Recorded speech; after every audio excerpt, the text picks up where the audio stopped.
In the cold darkness of space, where stars burn like distant funeral pyres and the void holds secrets that mortal minds cannot comprehend, there exists a legend.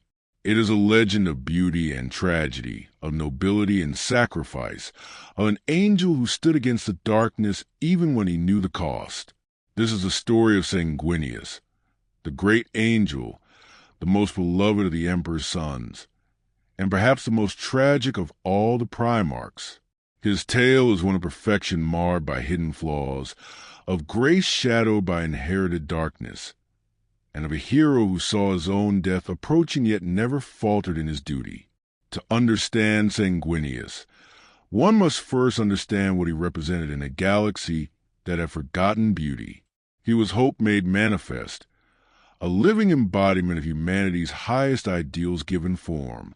While his brothers were weapons forged for conquest, tools of war shaped by the Emperor's grand design, Sanguinius transcended these limitations.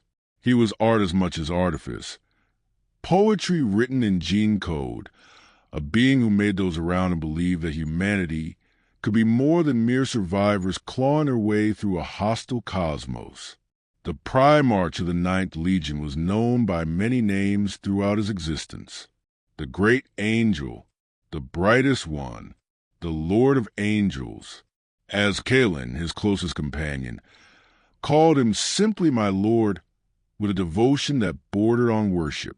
To the common people of the Imperium, he was a saint walking among mortals. To his brothers, he was the standard by which they measured themselves and inevitably found themselves wanting. To the Emperor, he was... But we shall come to that relationship in time, for it was perhaps the most complex of all the bonds that defined Sanguinius's existence. The story of Sanguinius begins, as all Primarch tales must, with a crime against the cosmos itself. The Emperor of mankind, he who would unite humanity under a single golden banner, had crafted 20 sons in his secret laboratories beneath the Himalayan mountains. These were not mere men, not even enhanced warriors like the Thunder Warriors who had conquered Terra. These were demigods, each one a fragment of the Emperor himself given independence, personality, and purpose. They were to be generals, governors, and exemplars, the leaders of the Great Crusade that would reclaim the galaxy for humanity. But the dark gods of chaos, those malevolent entities that dwell in the warp and feast upon the emotions of sentient beings, could not allow such perfection to exist unchallenged. They reached across the barrier between reality and unreality, tearing open the very fabric of space and time. The infant Primarchs were scattered like seeds on a cosmic wind, cast across the galaxy to distant worlds where they would grow in isolation, far from their father's protective gaze. Sanguinius fell through the warp, through the screaming madness of the immaterium where demons howled and reality meant nothing. Perhaps it was during this journey that the seeds of his legion's curse were planted, tiny fragments of chaos corruption that would lie dormant, like a cancer waiting to metastasize. Or perhaps the flaw was always there, hidden in his genetic code, like a time bomb crafted by fate itself. The truth remains lost in the mist of time and the Emperor's silence on the matter. He came to rest on Baal, a world dying by inches in the cold void of space. Baal was not the paradise world its name might suggest, not the garden of plenty that could nurture a demigod child. It was a wasteland, its surface scoured by ancient atomic fires that had been unleashed in wars so old their causes were forgotten.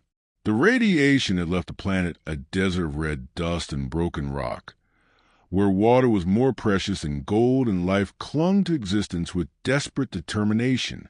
The radioactive storms that swept across Baal's surface would have killed any normal infant within hours. The poisoned air would have seared their lungs, the contaminated sand would have shredded their skin, the cruel sun would have burned them to ash. But Sanguinius was no normal child. He was a Primarch, crafted with the Emperor's own genetic mastery, and what should have killed him only made him grow stronger, faster than any human child had right to grow. The people of Baal found him among the ruins, a babe with skin like alabaster and hair like spun gold, and from his back, emerging from between his shoulder blades like divine gifts from forgotten God, spread wings, pure white wings, each feather perfect, that caught the light of Baal's harsh sun and seemed to glow with their own inner radiance. The tribes of Baal, who had lived for generations in the radiation-scorched wastes, who had mutated and changed in ways both subtle and horrific, looked upon this child and saw not a mutant be cast out, but an angel descended from the heavens. He was found by the people of the blood, one of the two major tribal groupings on Baal Secundus. These were not gentle folk. Surviving on Baal did not permit gentleness. They were warriors, scavengers, and survivors who had adapted to their harsh world in ways that would horrify the citizens of more civilized planets. The radiation had marked them, changed them, given them thirsts and hungers that were not entirely natural. But in this child they saw hope. They saw a future beyond mere survival. The young Primarchs grew with impossible speed, as all Primarchs did when separated from their father. Within weeks, he was a child. Within months, a youth. Within a year, he stood as tall as the mightiest warriors of the blood, and they named him Sanguinius, which in their tongue meant of the blood. It was a name that would prove prophetic in ways both glorious and terrible. Even as a youth, Sanguinius displayed qualities that set him apart from even the enhanced warriors around him. He was not merely strong, though his strength was prodigious. He was not merely intelligent, though his mind could grasp concepts and strategies that would have taken others years to master.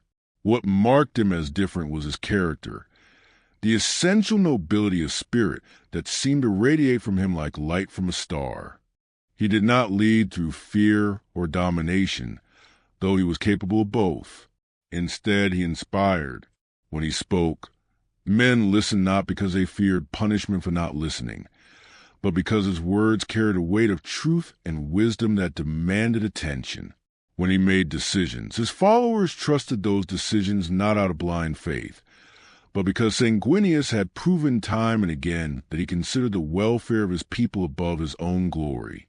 The young angel saw the suffering of Baal's people and determined to end it. He saw the endless tribal warfare, the desperate struggles over contaminated water and irradiated food, the slow degradation of humanity into something less than human, and he knew that this could not continue. Where others might have carved out a kingdom through conquest and fear, Sanguinius chose a different path. He united the tribes not through force of arms, though he was more than capable of defeating any who opposed him, but through example and vision. He showed them what they could become if they worked together rather than against each other. He demonstrated that cooperation yielded better results than competition, that the tribes could accomplish more united than they ever could divided. And slowly, painfully, the people of Baal began to change. Under Sanguinius's guidance, the tribes of Baal Secundus learned to pool their resources, to share knowledge, to defend each other against the mutant horrors that emerged from the deep wastes. They built defenses against the radiation storms, developed better methods of water purification, established trade routes between settlements that had once been enemies. The change was not instantaneous. The old hatreds and suspicions died hard, but under the angel's patient leadership, Baal began to heal. But there was a darkness lurking beneath this golden age of unity. The people of Baal had been changed by generations of radiation exposure, their genetics twisted in ways subtle and profound. They suffered from terrible thirsts, hungers that could not be satisfied by food or water alone. Some among them developed a craving for blood, a literal thirst for the vital fluid of other living beings. This was the first manifestation of what would later be known as the Red Thirst, the curse that would haunt Sanguinius's sons through millennia to come. Sanguinius recognized his hunger in his people, And perhaps, in the quiet moments when he was alone beneath Baal's blood-red sky, he felt the stirrings of it in himself. It was a whisper in the back of his mind, a shadow that fell across his perfect soul, a flaw in the diamond of his being. But he was strong, stronger than any of his people, and he kept the darkness at bay through sheer force of will. The young Primarch also faced enemies beyond his own people's internal struggles. The deserts of Baal were home to horrors birthed from radiation and warp taint, creatures that should not exist in any sane universe. There were the mutants, humans so changed by their poison environment that they could barely be recognized as human anymore. There were beasts, radiation-scarred predators that hunted in packs and showed a cunning that suggested something more than animal intelligence. And there were worse things, entities that emerged from the deep places when the moons aligned in certain configurations, things that suggested Baal's proximity to the warp was closer than any would find comfortable. Sanguinius fought these monsters not with the cold efficiency of a warrior, but with the righteous fury of a protector. He wielded primitive weapons crafted from salvaged metal and bone, but in his hands, they became instruments of divine justice. His wings allowed him to strike from angles his enemies could not anticipate, diving from the blood-red sky. Like a hunting raptor, beautiful and terrible in equal measure. In these battles, the people of Baal saw not just a warrior, but a savior. When Sanguinius fought, he seemed to be surrounded by an aura of golden light, as if the sun itself approved of his actions. His movements were graceful, almost like a dance, even in the midst of brutal combat. Where his brothers might have simply slaughtered their enemies, Sanguinius made war look like art. But beauty in war carries its own dangers. The young angel began to understand that his appearance, his grace, his noble bearing, these things were as much weapons as any blade. People saw him and wanted to follow him, wanted to be like him, wanted to please him. This power to inspire devotion was perhaps his greatest strength, but it also carried a terrible responsibility. Sanguinius learned early that his followers would die for him without hesitation, would throw themselves into impossible situations simply because he had asked them to do so. This knowledge weighed heavily upon him. The angel of Baal developed a philosophy that would define his entire existence. That leadership was not privilege but burden, that a command was to accept responsibility for every life under your care, and that the greatest sacrifice a leader could make was to continue living when death would have been easier. He could not allow himself the luxury of despair, no matter how dark the situation became, because his people needed him to be their light in the darkness. It was during these years on Baal that Sanguinius's personality truly crystallized. He became known for his compassion, his willingness to listen to even the lowliest member of his tribes, his insistence that every life had value regardless of mutation or deformity. But this compassion was not weakness. He could be stern when necessary, could make difficult decisions that cost lives if those decisions would save more in the long run. He developed a balance between mercy and justice, between idealism and pragmatism, that would serve him well in the wars to come. Yet there was always a melancholy to Sanguinius, even in his moments of triumph. Those closest to him noticed that he sometimes stared into the distance with eyes that seemed to be seeing something beyond the present moment. He would speak of dreams, visions that came to him in sleep, images of a golden figure walking among stars, of a galaxy burning in war, of a future both glorious and terrible. These visions troubled him, for in them he sometimes saw his own death, saw himself falling in a place of gold and brass, his blood staining white feathers red.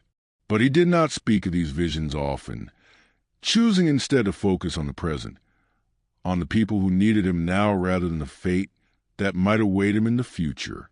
This was perhaps his greatest strength and his greatest weakness, the ability to face each day as if it might be his last, to give everything he had to the moment without reservation, but also the burden of knowing that his time was limited and that every moment wasted was a moment he could never reclaim. The day the emperor came to Baal was a day that would be remembered in song and story for 10,000 years. The people of Baal Secundus saw ships descending from the heavens, vessels of such size and power that they made the stars themselves seem small by comparison. These were not the crude salvage ships that sometimes came to Baal seeking to plunder what little the world had left. These were warships, vessels designed for conquest, their hulls bearing the double-headed eagle of the Imperium of Man. Sanguinius stood among his people and watched the ships land. He knew, with the certainty that only visions granted by Foresight could provide, that everything was about to change. The golden figure from his dreams was coming, the master of mankind who created him in laboratories buried deep beneath Terra's surface. His father was here. When the emperor emerged from his flagship, the very air seemed to shimmer with his presence. He was tall, taller even than Sanguinius, and his aura of power was such that the people of Baal fell to their knees without being commanded to do so. They looked upon him and saw something. To each person, the emperor appeared differently, showing them exactly what they needed to see to believe in his divinity. To some, he was a warrior king of impossible might. To others, a wise sage who carried the weight of ages in his ancient eyes. To still others, a father figure who radiated protective strength. But Sanguinius saw him as he truly was, or as close to truth as any being could perceive. He saw a man who had walked the earth since before the rise of civilization, who had guided humanity through its darkest hours, who carried within him both infinite compassion and absolute ruthlessness. He saw his creator, his father, and his genetic twin in many ways. And in that moment, standing before the emperor of mankind on the radiation-scorched sands of Baal, Sanguinius made a choice that would define his existence. He knelt. It was not a kneeling born of fear or compulsion. Sanguinius could not be compelled, not even by the emperor's formidable psychic might. It was a choice made freely, an acknowledgement that while he had been king of Baal, there were higher purposes to serve, greater battles to fight, and a vision larger than one world's salvation. In that moment, Sanguinius accepted his role in the Great Crusade, accepted the burden of being one of the emperor's generals, accepted the duty to bring compliance to a galaxy drowning in darkness. The emperor looked upon his son, upon the wings that marked Sanguinius, as different even among the Primarchs, and he smiled. It was said that the emperor could see the future, that his powers of foresight eclipsed even the most gifted psychers, and in that moment he saw what Sanguinius would become. Did he see the sacrifice to come? Did he know that this perfect son would fall defending him? The emperor kept his own counsel on such matters, but those who witnessed that first meeting said that there was both pride and sorrow in his ancient eyes. Father and son spoke for hours, walking among the people of Baal, while the emperor's warriors, the mighty custodian guard, stood watch with their guardian spears gleaming in the harsh sunlight. The emperor told Sanguinius of the Great Crusade, of the mission to unite humanity under a single government, to destroy the aliens and mutants who preyed upon mankind, to reclaim the lost worlds of humanity's ancient empire. He spoke of the Primarchs, Sanguinius's brothers, who were even now being found across the galaxy, each one leading a legion of enhanced warriors known as Space Marines. And Sanguinius listened, his perfect features betraying none of the turmoil he felt within. For the emperor's words awakened something in him, memories that were not his own, knowledge that had been encoded in his very cells at the moment of his creation. He remembered the laboratories, remembered being one of 20, remembered the purpose for which he had been created. He was a weapon, yes, but a weapon with a soul, a tool that could think and feel and choose. The emperor offered Sanguinius command of the 9th Legion, the warriors who had been created from genetic material derived from Sanguinius's own enhanced physiology. These Space Marines would be his sons in more than just a metaphorical sense. They would carry fragments of his own genetic code within their bodies, would share his strengths, and, though neither knew it fully at the time, his weaknesses as well. But before Sanguinius could take command of his legion, the Emperor had to address a concern that had troubled him since he first laid eyes upon his angelic son. The wings. These great white wings that sprouted from Sanguinius's back were a mutation, a deviation from the genetic template the Emperor had so carefully crafted. In the rigid doctrine of the nascent Imperium, mutation was abhorred, seen as a sign of corruption and weakness. The Emperor's own troops, the Space Marine legions that accompanied him, had standing orders to destroy mutants wherever they were found. The Emperor suggested that the wings could be removed, that his scientists could perform surgery to make Sanguinius conform to the standard Primarch template. It was a practical suggestion, made without malice, but it cut to the heart of who Sanguinius was. The wings were not merely an appendage. They were part of his identity, part of what made him unique among his brothers. They were a symbol to his people, proof that their angel was special, chosen, divine. Sanguinius refused. It was the only time he would ever directly defy his father, the only moment when he stood firm against the Emperor's wishes.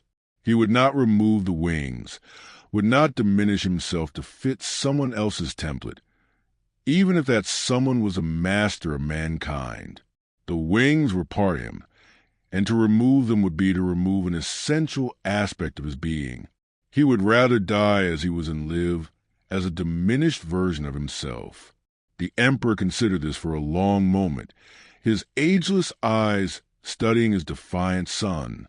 And then, to the surprise of all present, he agreed. The wings would stay. Let Sanguinius be an exception to the rule, a living demonstration that not all mutations were evil, that sometimes evolution and genetic enhancement could create something beautiful rather than monstrous.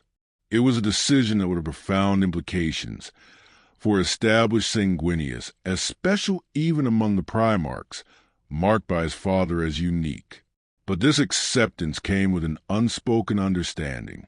Sanguinius's legion, the warriors who would be created in his image, would need to be monitored carefully. If the genetic flaw that had created the wings had other, less benign manifestations, they would need to be addressed. The Emperor knew, though he did not speak it openly, that something lurked in the Ninth Legion's gene seed, something that would manifest in ways both terrible and tragic. He accepted the risk because he needed Sanguinius, needed the angel's ability to inspire and unite, needed the loyalty and nobility that radiated from his most perfect son. The people of Baal were given a choice. They could remain on their dying world, could continue their hard-scrabble existence in the irradiated waste, or they could join the Great Crusade, could become part of something larger than themselves. It was not a difficult choice for most. They had followed Sanguinius when he was merely their king. They would follow him to the stars now that he was revealed as something more. The most worthy among them, those who had proven their courage and devotion, were selected to become Space Marines of the Ninth Legion. They would undergo the brutal transformation process that turned mortal men into the Emperor's angels of death, would have their bodies rebuilt with enhanced organs and augmentations, would be given power armor and bolters, and the training to use them. But most importantly, they would carry Sanguinius's gene seed within them, would become true sons of the angel in body as well as spirit. As Sanguinius prepared to leave Baal and take command of his legion, he looked back at the world that had raised him, the red sands, the ruined cities, the desperate people who had carved out existence in the face of impossible odds. All of this had shaped him, had made him what he was. He made a silent vow that day, a promise that he would return to Baal one day, that he would lift his people up from their poverty and suffering, that they would never again have to struggle simply to survive. It was a vow he would keep, though not in the way he imagined. Baal would become the homeworld of the Blood Angels, a recruiting ground for the Legion, a fortress monastery that would stand for 10,000 years as a testament to Sanguinius's legacy. The chapter's fortress would be built in the blasted wastes, and young men from the tribes would continue to be selected to join the Blood Angels, to become part of the Great Angel's eternal legacy. But that was still to come. For now, Sanguinius ascended to the stars with his father, leaving behind the only home he had ever known to embrace a destiny that spanned the galaxy. He was no longer just the Angel of Baal. He was the Lord of the Ninth Legion, the Primarchs of the Blood Angels, and one of the Emperor's mightiest champions. The Great Crusade awaited, and with it, glory, brotherhood, and ultimately, tragedy beyond measure. When Sanguinius first took command of the Ninth Legion, he found them to be both a source of pride and concern. These Space Marines, created from his genetic template long before he had been found, already bore many of his traits. They were noble warriors dedicated to the Emperor's cause, skilled in both close combat and tactical warfare. They fought with a grace and artistry that was unusual among the legions, approaching battle not as mere slaughter, but as a form of deadly perfection. But they also bore the seeds of his curse. The red thirst was already present in the Legion, though it had not yet been recognized for what it truly was. Some Marines developed an unusual thirst during battle, a need for blood that went beyond tactical necessity. They would tear into enemies with a ferocity that seemed excessive, would sometimes lose themselves in a haze of violence and bloodlust that took considerable effort to restrain. The Legion's apothecaries had documented these incidents, but did not yet understand their significance. They attributed the behavior to battle fury, to the stress of combat, to individual psychological weaknesses. Sanguinius, however, recognized the symptoms immediately. He had seen the same hunger in the people of Baal, had felt its whisper in his own soul. This was not mere battle rage. This was something far more dangerous, a genetic flaw that could potentially doom his entire legion if left unchecked. He could have reported this to the Emperor immediately, could have asked for guidance or intervention. But Sanguinius made a choice that would define his relationship with his legion for all time. He chose to keep their secret. He would not give the Emperor or his brothers reason to doubt the Blood Angels, would not allow his sons to be seen as flawed or lesser. Instead, he would find a way to manage the curse, to keep it contained, to ensure that his warriors could serve with honor despite the darkness that lurked within their genetics. This decision was born of love and pride in equal measure. Sanguinius loved his sons, loved them with an intensity that went beyond mere duty. They were part of him in the most literal sense, carried his genetic legacy within their altered bodies, and condemn them would be to condemn himself. But there was also pride involved. The great angel would not admit that his bloodline was flawed, would not give ammunition to those who might argue that his wings were a sign of deeper corruption. So he set about transforming his legion in his image. The Blood Angels would become exemplars of nobility, warriors who fought not just with skill, but with artistry. They would be more than killers. They would be poets, artisans, creators as well as destroyers. Every Blood Angel would be encouraged to pursue some form of artistic expression, whether it be painting, sculpture, poetry, or music. This was not mere affectation or cultural development. It was therapy, a way to channel the darker impulses into something constructive. Sanguinius taught his sons that the measure of a warrior was not simply how many enemies he could kill, but how he faced death with dignity, how he treated those weaker than himself, how he remained human, even when gifted with superhuman power. He instilled in them a code of honor that went beyond the Emperor's simple directive to bring compliance to the galaxy. The Blood Angels would fight for humanity's future. Yes, but they would do so while maintaining their own humanity, holding on to the spark of nobility that made them more than mere weapons. The transformation was not instantaneous. The Ninth Legion had fought throughout the Great Crusade even before Sanguinius's discovery, had earned battle honors and glory in the Emperor's name. Some of the older Marines were initially resistant to their Primarchs' changes, seeing them as unnecessary complications to their warrior purpose. They were weapons of war. What need did they have for poetry and painting? But Sanguinius was patient, and more importantly, he led by example. He demonstrated that one could be both a warrior and an artist, that there was no contradiction between these two aspects of existence. He personally trained his sons in combat, showing them techniques that his brothers had never taught their own legions. His wings allowed for three-dimensional warfare in a way that ground-bound fighters could never match, and he passed on these principles to his sons. A Blood Angel learned to think of battle as occurring not just on a horizontal plane, but in the vertical dimension as well, to use elevation and aerial superiority as tactical advantages. More than combat technique, Sanguinius taught his sons about duty and sacrifice. He told them stories of Baal, of the people who had given everything simply to survive, of how leadership meant accepting responsibility for those under your command. He spoke of how the Emperor had given them the greatest gift possible, a purpose beyond mere existence, a chance to make the galaxy better for those who would come after them. And in return, they owed the Emperor and humanity everything, even unto death itself. This philosophy resonated deeply with the Blood Angels. They began to see themselves not as conquerors, but as protectors, not as destroyers, but as defenders of humanity's future. When they brought worlds into compliance, they did so with an eye toward minimizing civilian casualties, toward preserving infrastructure and culture rather than simply razing everything to the ground.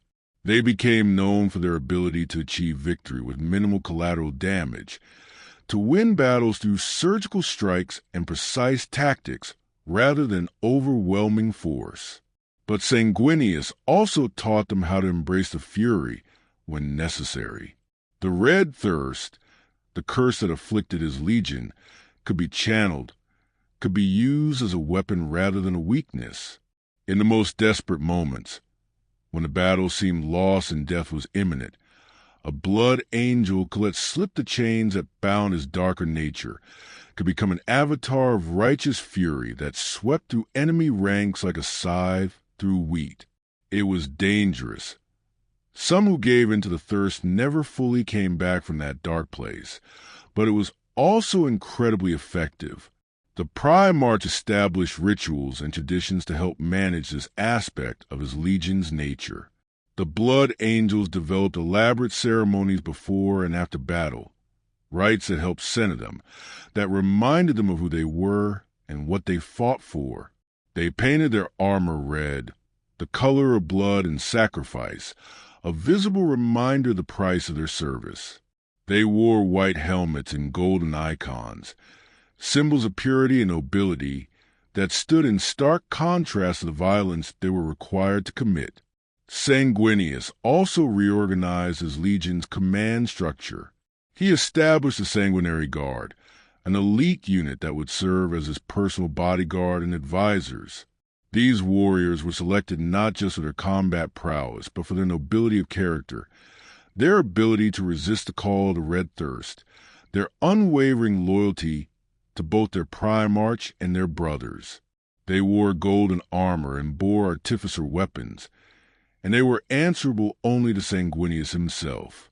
The sanguinary priests were another of his innovations, Marines who specialized in tending to the spiritual and psychological health of the Legion as much as their physical well-being. These priests understood the curse that afflicted their brothers, could recognize the warning signs when a Marine would struggle with the Red Thirst, and could provide counsel and support. They were part apothecary, part confessor, part psychologist, and they became essential to the Blood Angels' ability to function despite their flaw. Under Sanguinius's leadership, the Blood Angels developed a reputation as one of the most effective legions in the Great Crusade. They fought on countless worlds, bringing compliance to human civilizations that had been isolated from terror for millennia, destroying Xenos threats wherever they were encountered, and performing their duty with a combination of ruthless efficiency and compassionate administration. Other legions might have conquered more worlds through sheer brutality, but the Blood Angels left behind societies that actually wanted to be part of the Imperium, that saw the Emperor not as a tyrant but as a savior. This approach earned Sanguinius the respect of his brothers and the love of his sons, but also made him something of an anomaly among the Primarchs. While warriors like Ongron or Perturabo simply broke worlds into submission, while pragmatists like Gilliman focused on efficient administration, Sanguinius insisted on treating every conquest as an opportunity to uplift humanity rather than merely dominate it. Some of his brothers saw this as naive, but none could argue with his results. The Blood Angels' campaigns took them to the far reaches of the galaxy. They fought in the harsh void of space, boarding enemy vessels and purging them of Xenos corruption. They fought on death worlds where every form of life seemed designed to kill humanity. They fought on civilized worlds where diplomacy was as important as military might. And through it all, Sanguinius was there with them, leading from the front, his white wings marking him as a beacon of hope in the darkest battles. One of the most notable campaigns of this era was the cleansing of the Nephilim sector, a region of space that had fallen under the sway of a particularly insidious alien race.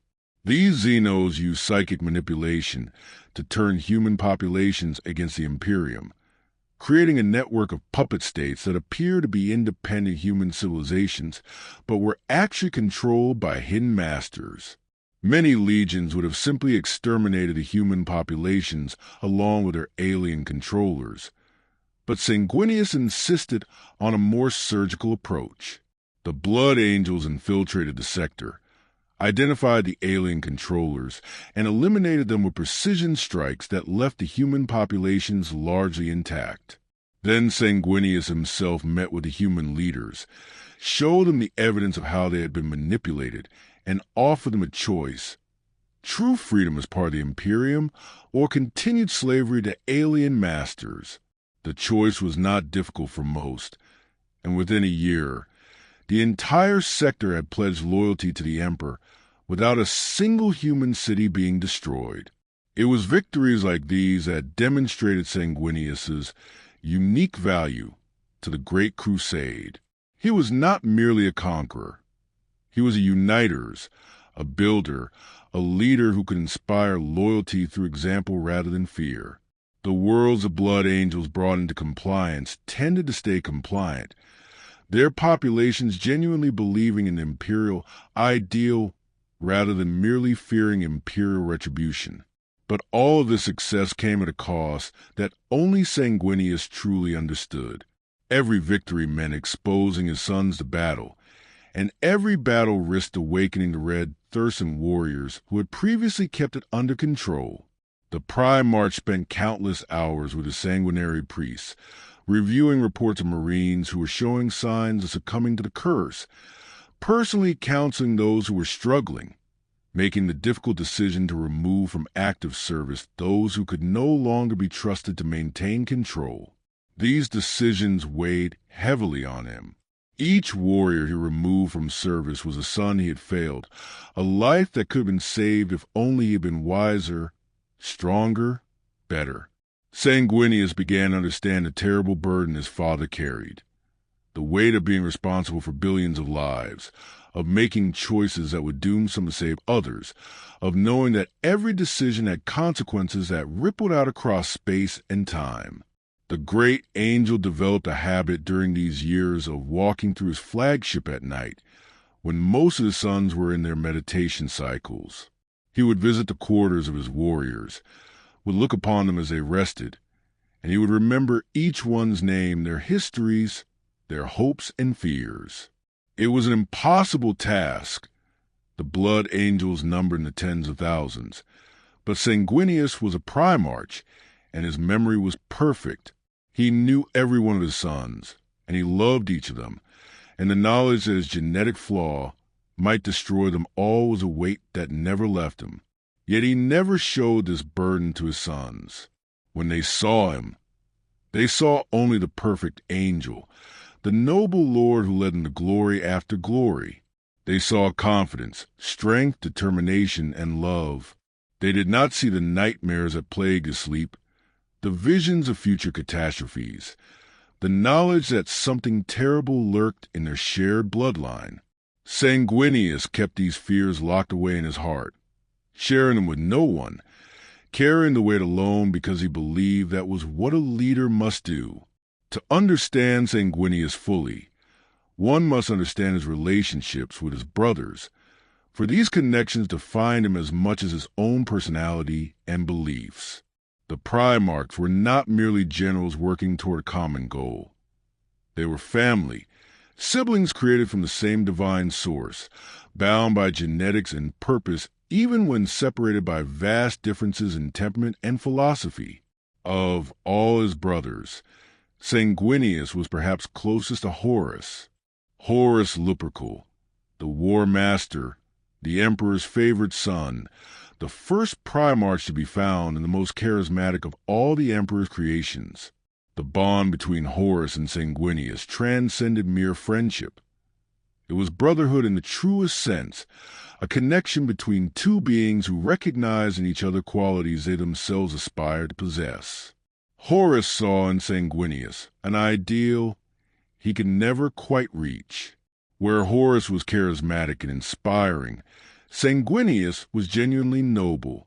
Where Horus could convince others to follow him, Sanguinius made others want to be better people.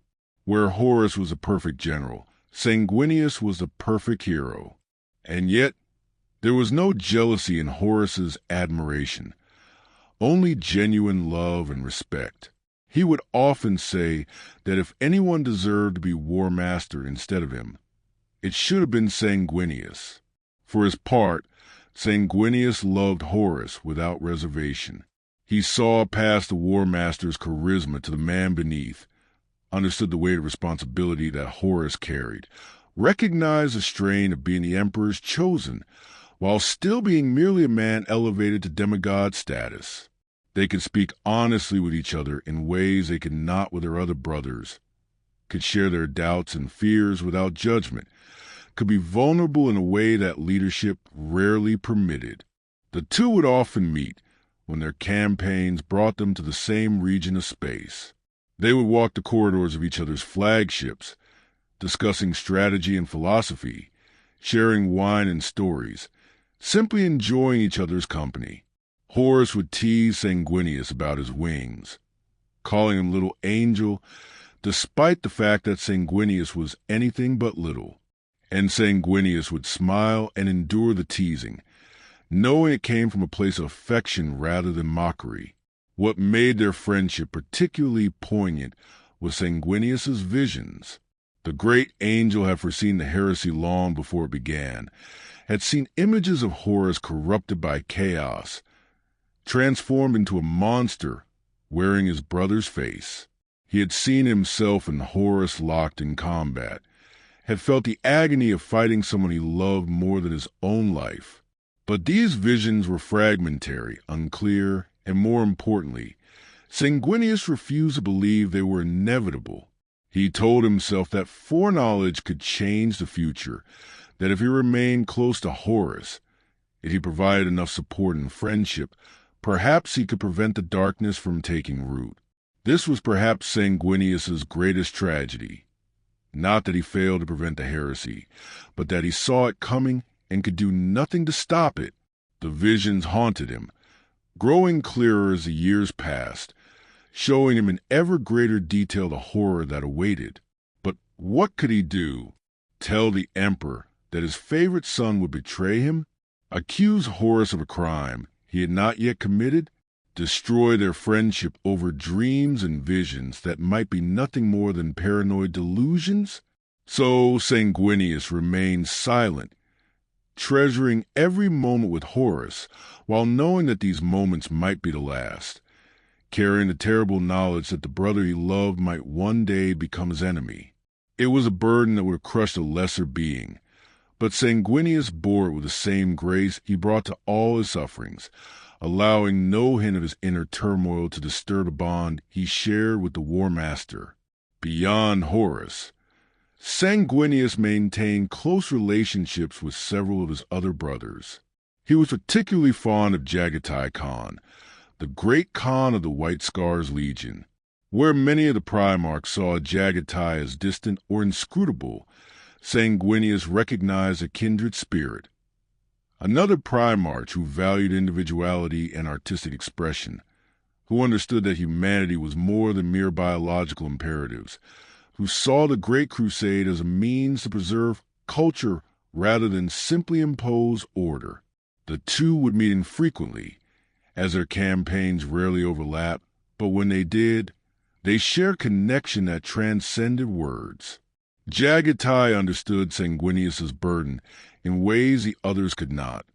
For the Khan also kept secrets from his brothers, also maintained aspects of his legion's culture that might not be approved of by more rigid minds.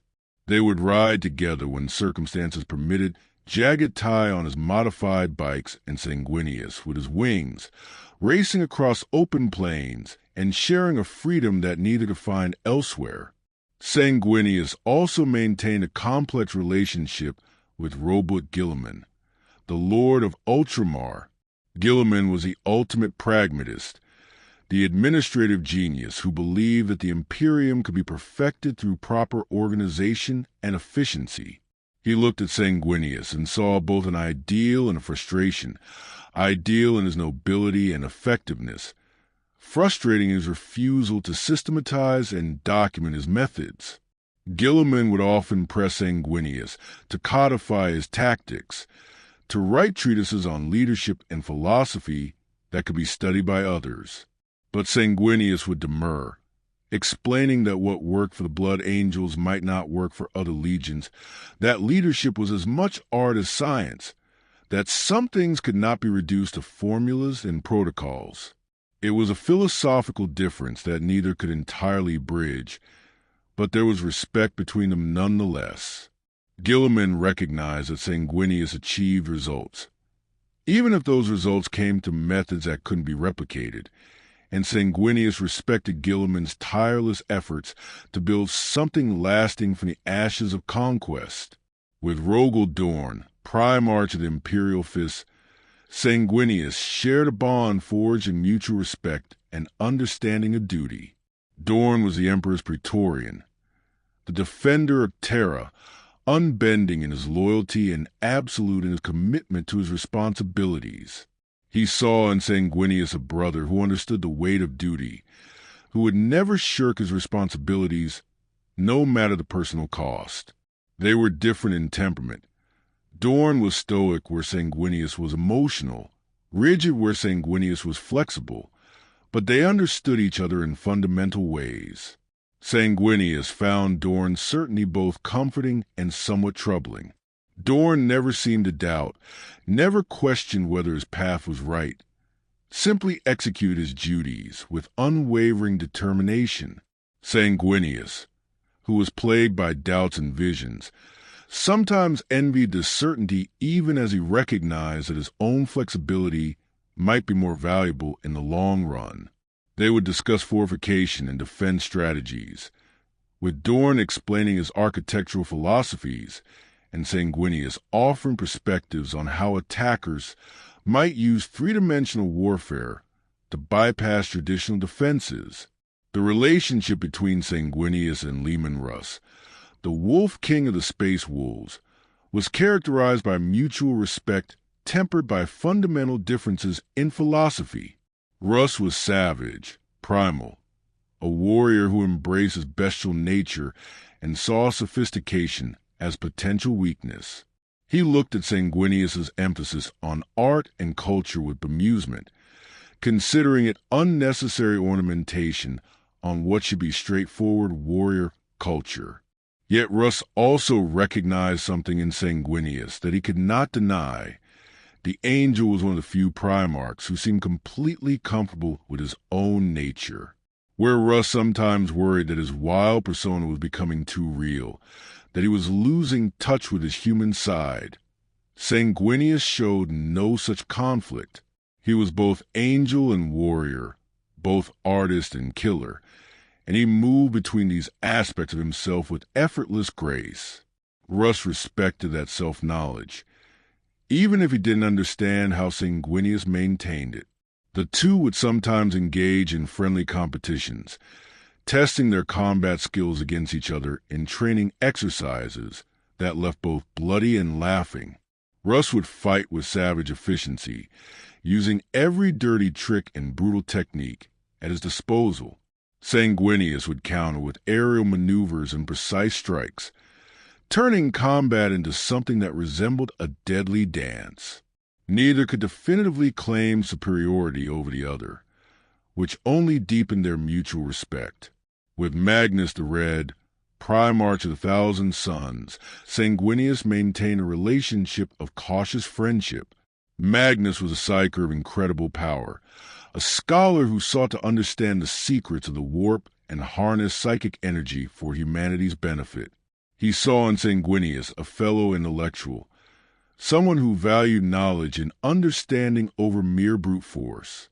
But Magnus also recognized something in Sanguinius that troubled him, a psychic potential that the angel refused to fully explore.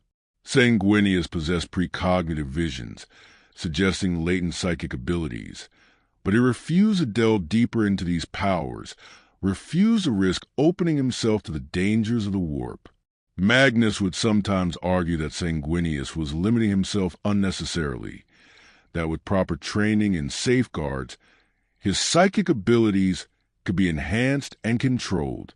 Sanguinius would listen politely to these arguments, but never agreed to Magnus' proposals. He had seen enough in his visions to know that the warp was dangerous, that power always came a price, and that some doors were better left unopened. This disagreement created a gentle tension between them, but it never escalated into true conflict. Magnus respected Sanguinius's choice even as he disagreed with it, and Sanguinius appreciated Magnus' intellectual rigor even as he rejected his conclusions. Not all of Sanguinius's relationships with his brothers were warm. He maintained a careful distance from some of the more volatile Primarchs, recognizing that their temperaments made close friendship dangerous. Angron, the broken lord of the world eaters, was someone Sanguinius pitted more than anything else. He saw the butcher's nails embedded in Angron's brain, the cybernetic implants that drove him to constant rage, and he understood that his brother was more prisoner than free being. Sanguinius tried on several occasions to reach out to Angron, to offer comfort or assistance, but the Red Angel's rage made meaningful connection impossible. Angron saw Sanguinius's pity and interpreted it as condescension, saw the angel's perfection as an insult to his own broken nature. He would rage at Sanguinius, accuse him of being the Emperor's pet, of being too naive to understand the true cost of the Great Crusade. And Sanguinius would endure these tirades with patience, knowing that Angron's anger came from a place of profound pain rather than genuine hatred. With Conrad Kurz, the Night Haunter of the Night Lord's Legion, Sanguinius's relationship was complicated by shared characteristics. Both Primarchs possessed visions of the future. Both were haunted by knowledge of what was to come. Both struggled with the burden of foreknowledge. But where Sanguinius used his visions to try to create a better future, Kurz seemed to revel in the darkness he foresaw, using it as justification for increasingly brutal tactics.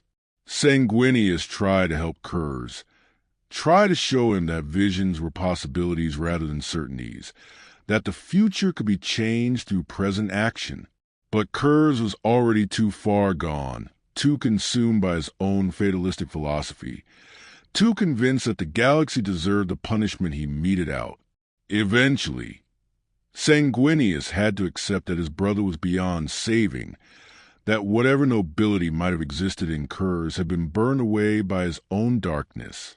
The relationship between Sanguinius and the Lion, Primarch of the Dark Angels, was marked by profound mutual respect but limited emotional connection.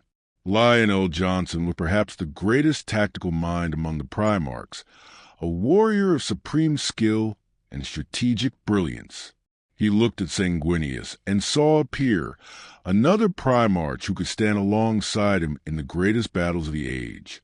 They fought together on several occasions, their legions coordinating with a precision that few other Primarch pairings could match. But the Lion was not one for emotional connections or philosophical discussions. He was a weapon pointed at the Emperor's enemies, and he performed his function with devastating effectiveness.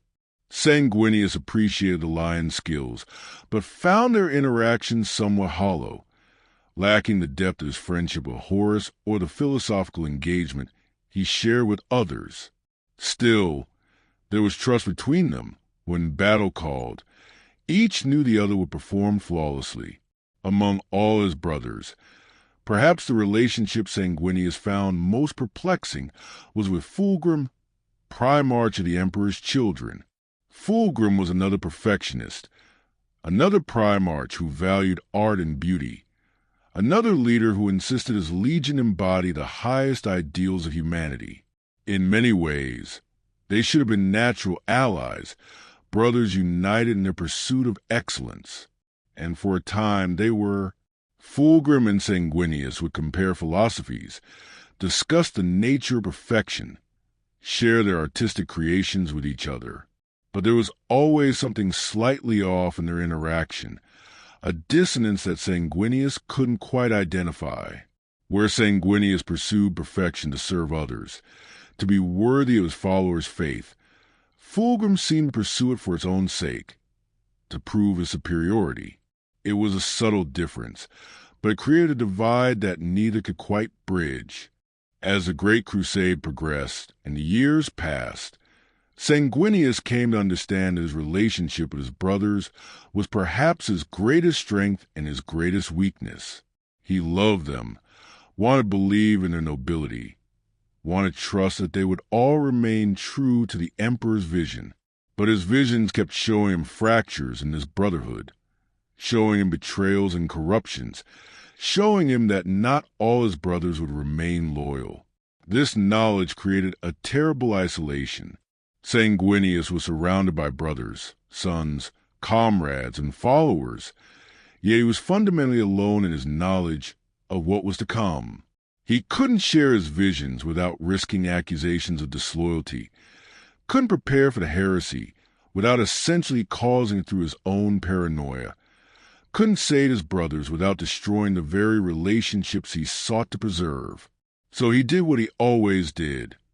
He continued forward, loving his brothers as best he could, treasuring the moments of genuine connection, preparing himself for the heartbreak he knew was coming. Every meal shared with Horus, every strategic discussion with Gilliman, every wild ride with Jagatai, every training session with Russ, all of these became precious memories that he hoarded against the darkness he knew was approaching. If there was a single moment when the Great Crusade began to crack, when the first hints of the heresy began to manifest in ways that could not be ignored, it was the Cygnus campaign. This was the moment when the Blood Angels faced their greatest test, when Sanguinius confronted the full horror of what chaos could do, and when he learned that his visions of future catastrophe were not mere nightmares but terrible prophecies. The Cygnus cluster was a region of space on the eastern fringe, 7 systems bound together by ancient warp routes. It had been designated for compliance by imperial iterators, the historians and scholars who preceded military conquest with diplomatic outreach. But when the iterators arrived in the Cygnus cluster, they found something that should not exist, a human civilization that had regressed into demon worship an entire cluster of star systems dedicated to the ruinous powers of chaos. The news reached the Emperor, and he made a decision that would prove catastrophic. The Cygnus cluster would be brought into compliance, cleansed of its chaos taint, and the Blood Angels Legion would carry out this task. It seemed like an appropriate assignment. The noble angels would purge the corruption, would demonstrate that even the most fallen worlds could be redeemed through righteous force. What neither the Emperor nor Sanguinius knew was that the Cygnus cluster was a trap, a carefully orchestrated scheme by the Chaos Gods to corrupt the Blood Angels and their Primarch. Horus, who had already fallen to chaos though his betrayal had not yet been revealed, helped engineer the orders that sent Sanguinius and his legion into the trap. The War Master knew that Sanguinius was one of the few Primarchs who might stand against him when the heresy began, that the angels' loyalty to the Emperor and nobility of spirit made him a dangerous opponent. If Sanguinius could be corrupted or destroyed before the heresy began in earnest, it would eliminate one of the greatest threats to Chaos's plans. The Blood Angels entered the Cygnus cluster with their usual confidence. 3 full companies totaling over 30,000 Space Marines, accompanied by Sanguinius and his sanguinary guard. They expected resistance. A corrupted human civilization could field significant forces, but they did not expect what awaited them.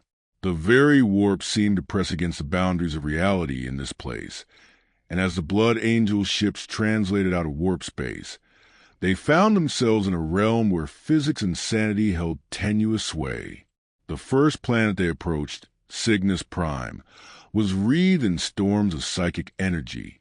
The world's surface crawled with demons, entities of pure chaos given form by the beliefs and worship of the degenerate populations. These were not Xenos or corrupted humans that could be reasoned with or redeemed. These were manifestations of the warp itself, beings that should not exist in real time, but were sustained by the psychic energy of countless demon worshippers. Sanguinius ordered the assault, confident in his legion's ability to cleanse even this level of corruption. The Blood Angels descended in drop pods and gunships, conducting a planetary assault that should have been textbook. But as soon as they made planetfall, the trap was sprung. The demons attacked in waves that defied military logic, appearing from thin air, ignoring wounds that should have been fatal, fighting with an inhuman coordination that suggested some greater intelligence directed their actions. The Blood Angels fought magnificently, each warrior worth 100 normal men, but they were facing an enemy that could not be defeated through conventional means. Demons that were destroyed simply dissolved back into the warp, only to reform and attack again. The red thirst, always present in the Blood Angels' gene seed, began to manifest more strongly under the psychic pressure of so much chaos energy.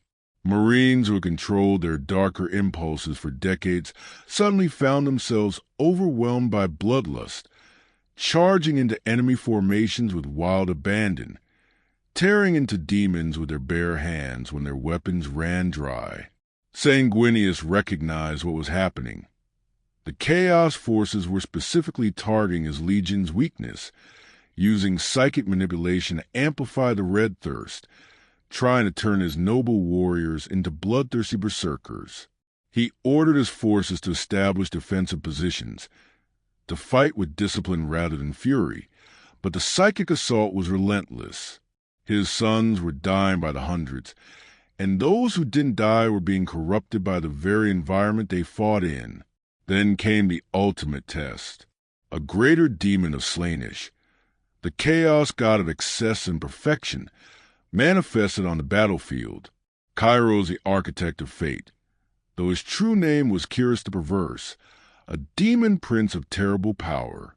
This entity had been specifically chosen to face Sanguinius, for Sanguinius had studied the angel carefully and understood how to tempt him. The demon did not attack with mere physical force. Instead, it attacked Sanguinius's mind. showing him visions of futures that might be, offering him power and knowledge in exchange for service. It showed him a galaxy united not under the Emperor's harsh rule, but under a regime of artistic perfection, where beauty and excellence were worshipped above all else. It showed him his sons freed from the curse of the Red Thirst, transformed into perfect warriors who would never fall to mindless rage. It showed him the power to save everyone he loved, to prevent the heresy that his visions had shown him, to spare Horus from corruption.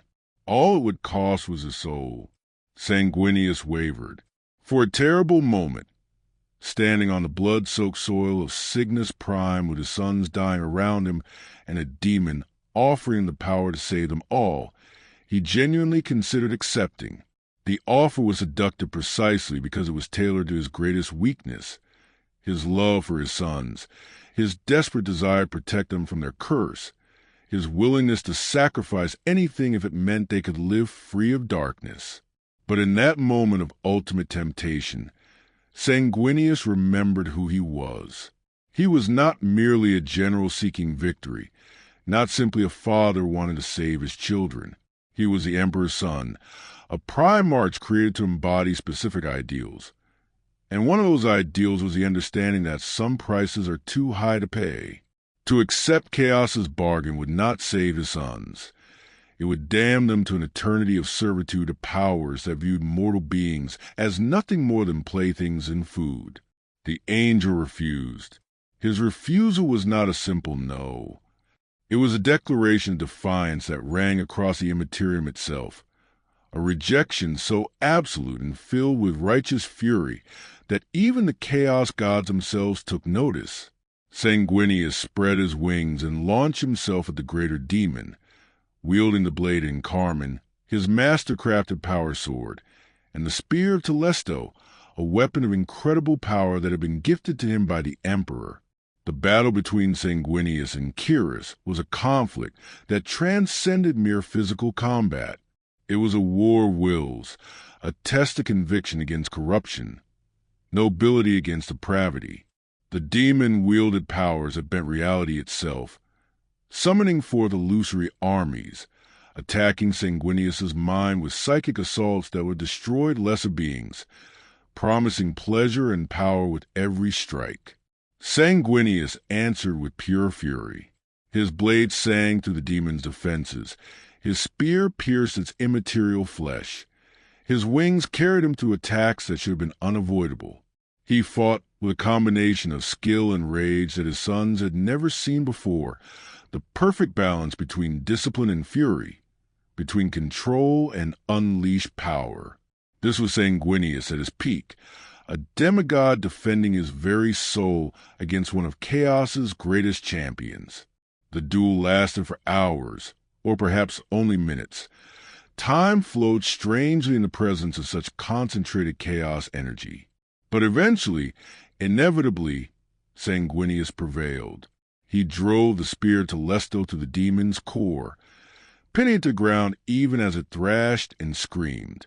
And then, with a precision that spoke to years of training and a determination born of absolute conviction, he severed the demon's connection to the warp itself, banishing it not just from the material realm, but sending it howling back into the immaterium from whence it came. The demon's destruction broke the psychic pressure that had been crushing the blood angels. The surviving Marines found their minds clearing, the overwhelming call to Red Thirst receding to its normal background whisper. They rallied to their Primarch, formed defensive lines, and began the methodical extermination of the remaining demonic forces on Cygnus Prime. But the cost had been terrible. Thousands of blood angels lay dead, their bodies scattered across the corrupted soil of Cygnus Prime. And among the casualties was one that struck Sanguinius with particular grief. His own equerry, Azkaelin, who had fought beside him for decades, had been gravely wounded defending his Primarch from a demonic assault. Though he would survive, he would bear the scars of that battle for the rest of his existence. More troubling than the physical casualties was what the Cygnus campaign had revealed about the Blood Angel's genetic curse. Under the extreme pressure of psychic assault and chaos corruption, the Red Thirst had manifested more strongly than ever before. But something else had emerged as well, a new aspect of the curse that Sanguinius had only glimpsed in his visions. Some Marines have been overcome not just by bloodlust, but by visions of their Primarch's death, had lived through the experience of dying alongside him, had felt his pain and despair as if it were their own. This was the first manifestation of what would eventually be known as the Black Rage, though at the time, Sanguinius did not fully understand what he was witnessing. He knew only that his curse went deeper than anyone had imagined, that it was tied to him personally in ways that transcended simple genetic inheritance. His sons didn't just carry his blood, they carried fragments of his soul, his experiences, his pain. And if he died in battle, they would feel that death, would relive it again and again throughout eternity. The knowledge was crushing. Sanguinius had always accepted that his own death was inevitable, that every warrior must eventually fall. But to know that his death would haunt his sons, would drive them mad with grief and rage, would condemn them to endless psychological torture. This was a horror beyond anything he had imagined. He had thought his sacrifice would be personal, but now he understood that his death would ripple through his legion forever, a wound that could never truly heal. As the Blood Angels left the Cygnus cluster, victorious but deeply wounded, Sanguinius made a decision. He would not share what he had learned about the full extent of his legion's curse with anyone, not even his closest advisors. The knowledge would only lead to fear and despair, would undermine his sons' confidence in themselves, might even lead to the Emperor disbanding the legion entirely. Instead, he would bear this knowledge alone, would prepare for a death that he now knew would doom his sons to an eternity of suffering. The Cygnus campaign marked a turning point in Sanguinius's existence. He had confronted chaos directly, had faced temptation and rejected it, had proven that his nobility was not merely aesthetic but fundamental to his character. But he had also learned the true cause of his curse, had seen how deeply his sons were bound to him, had understood that his fate and theirs were inextricably linked. More than this, the Cygnus campaign had shown him that the galaxy was changing, that chaos was no longer a distant threat, but an immediate danger, that demon worshippers and corrupted humans were far more numerous than the Imperium had believed. He began to suspect that his visions of Horus's betrayal were not isolated predictions, but part of a larger pattern, that something fundamental was wrong with the Great Crusade itself. But when he tried to send warning to Terra, to alert the Emperor to what he had discovered in the Cygnus cluster, his messages were delayed, rerouted, lost in the bureaucratic machinery of the Imperium. He did not know that Horus, now fully committed to his rebellion, was systematically isolating loyalist Primarchs, preventing them from coordinating, keeping them away from Terra where they might rally to the Emperor's defense. Sanguinius was alone in his knowledge, alone with his fears, alone with the certainty that the brotherhood he had cherished was about to tear itself apart. And all he could do was continue forward, leading his legion toward a destiny that his vision showed him ever more clearly, a throne room of gold and brass, a traitorous brother transformed into a monster, and his own death in defense of a father who had never fully understood him. The news came in fragments at first, scattered reports that seemed impossible to believe. Entire legions had turned traitor. Horus himself, the War Master, the Emperor's chosen, had raised a standard in rebellion against Terra. The Istvan system had become a charnel house where loyalist legions had been ambushed and slaughtered by their own brothers. The galaxy was tearing itself apart. When the truth finally reached Sanguinius, when the evidence became too overwhelming to deny, he felt something inside himself break. This was the nightmare his visions had shown him. The catastrophe he had tried to prevent through friendship and faith, now made manifest in the bloodiest possible way. Horus, his brother, his friend, the one Primarch he had loved without reservation, was now the enemy of everything they had built together. The pain of this betrayal was beyond physical injury, beyond any wound that could be dealt by blade or bullet. It was a spiritual anguish that threatened to consume him, a grief so profound that for the first time in his existence, Sanguinius understood why some warriors chose to simply stop fighting, to let death take them rather than face a reality too terrible to bear. But he did not have that luxury. His sons looked to him for guidance, for strength, for hope. They had felt his pain through the psychic bonds that connected them, had experienced his grief as their own, and they needed him to show them how to continue. So Sanguinius did what he had always done. He buried his personal anguish deep inside, composed his features into a mask of noble determination, and prepared his legion for the war to come. The Blood Angels were initially scattered across multiple systems when the heresy began, conducting compliance operations and garrison duties across a wide swath of space. Sanguinius immediately ordered all Blood Angels forces to consolidate, to abandon their current missions and rally to a designated rendezvous point. It took weeks to gather his legion, weeks during which every day brought new reports of atrocities, of worlds burning, of brother killing brother in a fratricidal war that seemed to have no end. During this time, Sanguinius struggled with a question that had no easy answer. What should he do? The logical choice would be to make for Terra with all speed, to reinforce the Emperor and help defend the throne world against Horus's inevitable assault. But Terra was on the opposite side of the galaxy from where the Blood Angels were currently positioned, and the warp storms that chaos had stirred up made direct travel impossible. Any attempt to reach Terra would take months or even years, navigating through hostile space where traitor forces could ambush them at any moment. But there was another consideration, one that weighed heavily on Sanguinius's strategic mind. If all loyalist forces retreated to Terra, the traitors would have free reign over the rest of the galaxy. They could consolidate their holdings, recruit more forces, bring countless worlds under their dominion. By the time the loyalists finally gathered at Terra, they might find themselves besieging a fortress that controlled half the galaxy. The answer came from an unexpected source, Robot Gilliman, who had survived the Isvan massacre through fortune and the sacrifice of others. Gilliman sent word to all loyalist Primarchs he could reach, proposing a desperate strategy. They would establish a secondary Imperium, a backup government and military command structure that could continue resistance even if Terra itself fell.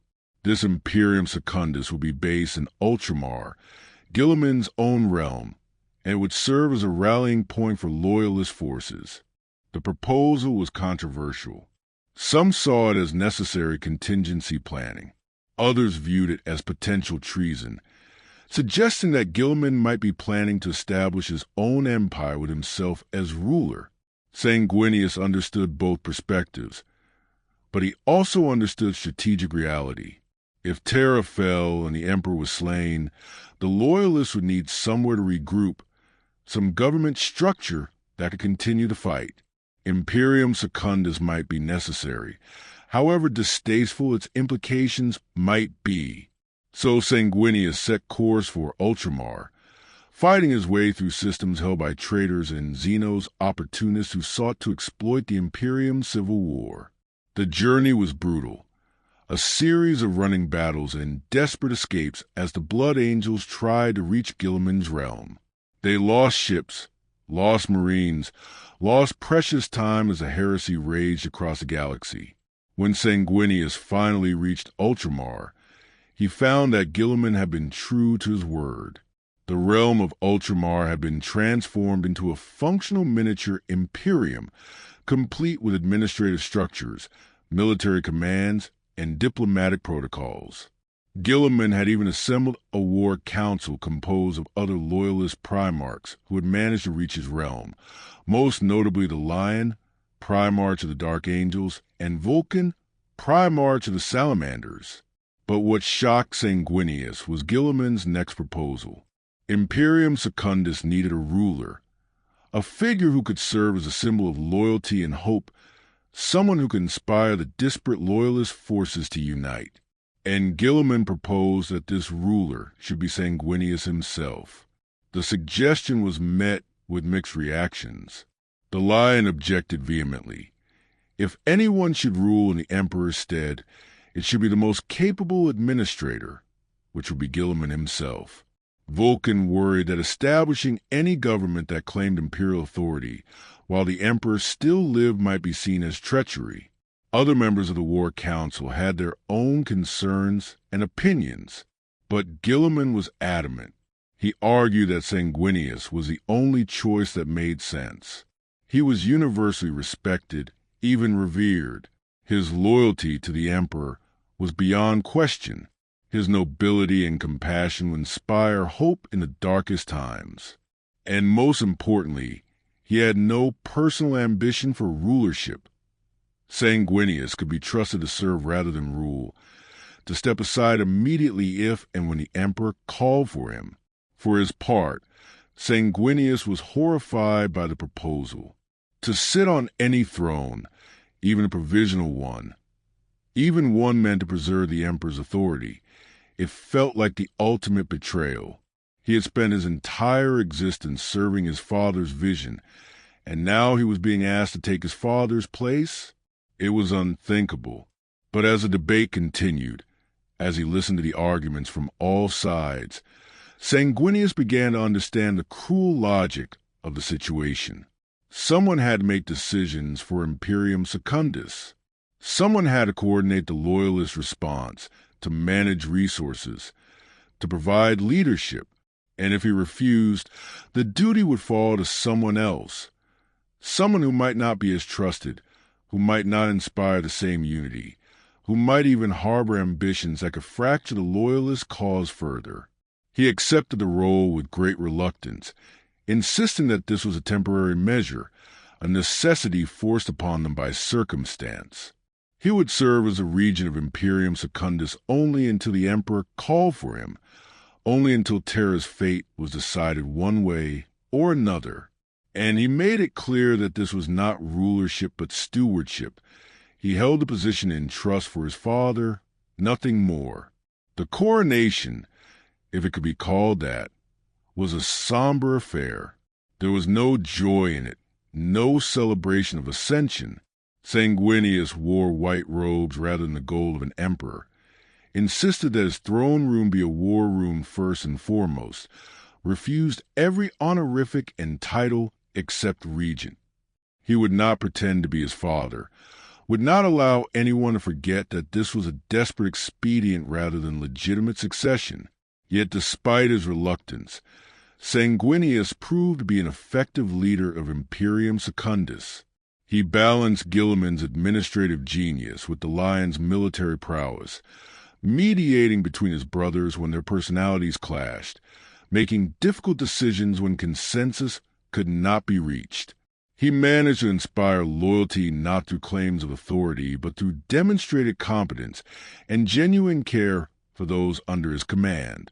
Under his leadership, Imperium Secundus became a true beacon of hope in the darkness of the heresy. Loyalist forces rallied to Ultramar, knowing they would find shelter, resources, and most importantly, leadership that could be trusted. Refugees from worlds consumed by the traitors fled to Guilliman's realm, knowing that Sanguinius would protect them regardless of their origins or status. But the entire time he sat in judgment, made policy decisions, and coordinated military operations, Sanguinius felt like a fraud. This was not his role, not his destiny. His visions had never shown him ruling from a throne. They had shown him dying in battle, giving his life in defense of his father. Every moment spent in Ultramar felt like a moment wasted. Time he should be spending fighting his way to Terra to fulfill his true purpose. The tension between his duty to Imperium Secundus and his desire to reach Terra created a constant internal struggle. He had accepted the role of regent, and he would not abandon that duty lightly. But neither could he ignore the pull of destiny, the knowledge that he was meant to be somewhere else, doing something else, making a sacrifice that would echo through eternity. The situation was further complicated by the arrival of more loyalist forces and the news they brought. The siege of Terra had begun. Horus had marshaled his traitor legions and begun the assault on the throne world itself. The emperor needed his loyal sons, needed every warrior who could still fight, and here Sanguinius sat in Ultramar, playing at being a ruler, while his father faced the greatest threat in human history. The decision to leave Imperium Secundus and make for Terra was not easy. Guilliman argued that they needed to consolidate their forces, that rushing to Terra in a disorganized fashion would accomplish nothing. The Lion contended that Terra's defenses were strong enough to hold long enough for reinforcements to arrive in an organized manner. Vulcan suggested that splitting their forces between defense of Ultramar and relief of Terra was the most prudent course. But Sanguinius had seen what would happen if he delayed. His visions had shown him the throne room, had shown him a moment when everything would be decided, and he knew with absolute certainty that he needed to be there. Not wanted to be there, not hoped to be there, needed to be there, because without his presence, without the sacrifice he was meant to make, the Emperor would fall and humanity would be damned. He made a decision that only he could make. He would take the Blood Angels and any forces willing to follow them, and he would make for Terra with all possible speed. Guilliman would remain in Ultramar to manage Imperium Secundus and coordinate follow-up forces. The Lion would pursue traitor forces that threatened to flank any relief expedition. It was not a perfect plan, but it was the only plan that had any chance of reaching Terra in time. Before he left, Sanguinius had a private conversation with Guilliman, his brother who had reluctantly crowned him regent only to watch him immediately abandon the throne. They spoke of duty and destiny, of the difference between what was wise and what was necessary, of the terrible choices that leaders must sometimes make. Guilliman tried one last time to convince Sanguinius to stay, to let others make the relief attempt while he remained in Ultramar to preserve continuity of leadership. But Sanguinius refused with a gentleness that made the refusal no less absolute. He explained that some things transcended strategy and logic, that sometimes a warrior simply knew where he needed to be, and that his place was beside his father in the final battle. Then he told Guilliman something he had never told anyone else. He spoke of his visions, of the future he had seen, of the throne room where he would die. He described in detail the moment when Horus would strike him down, the pain and the sorrow and the acceptance. And he explained that this death was necessary, that it served a purpose he could not fully articulate but understood with perfect clarity. Guilliman listened in horror and disbelief. He wanted to argue, wanted to find some way to prevent the future Sanguinius had seen, wanted to chain his brother to Ultramar if necessary, to keep him from fulfilling a prophecy that seemed like suicide. But Sanguinius stopped with a hand on his shoulder and a sad smile.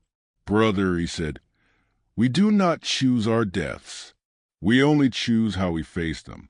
I have seen my end, and I accept it.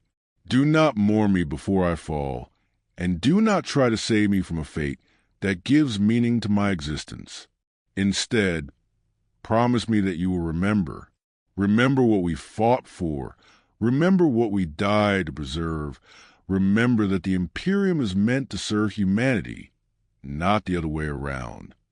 Guilliman made that promise, though it broke his heart to do so, and Sanguinius left Ultramar, knowing that at least one of his brothers understood, that someone would remember not just his death but his life, not just his sacrifice but his purpose.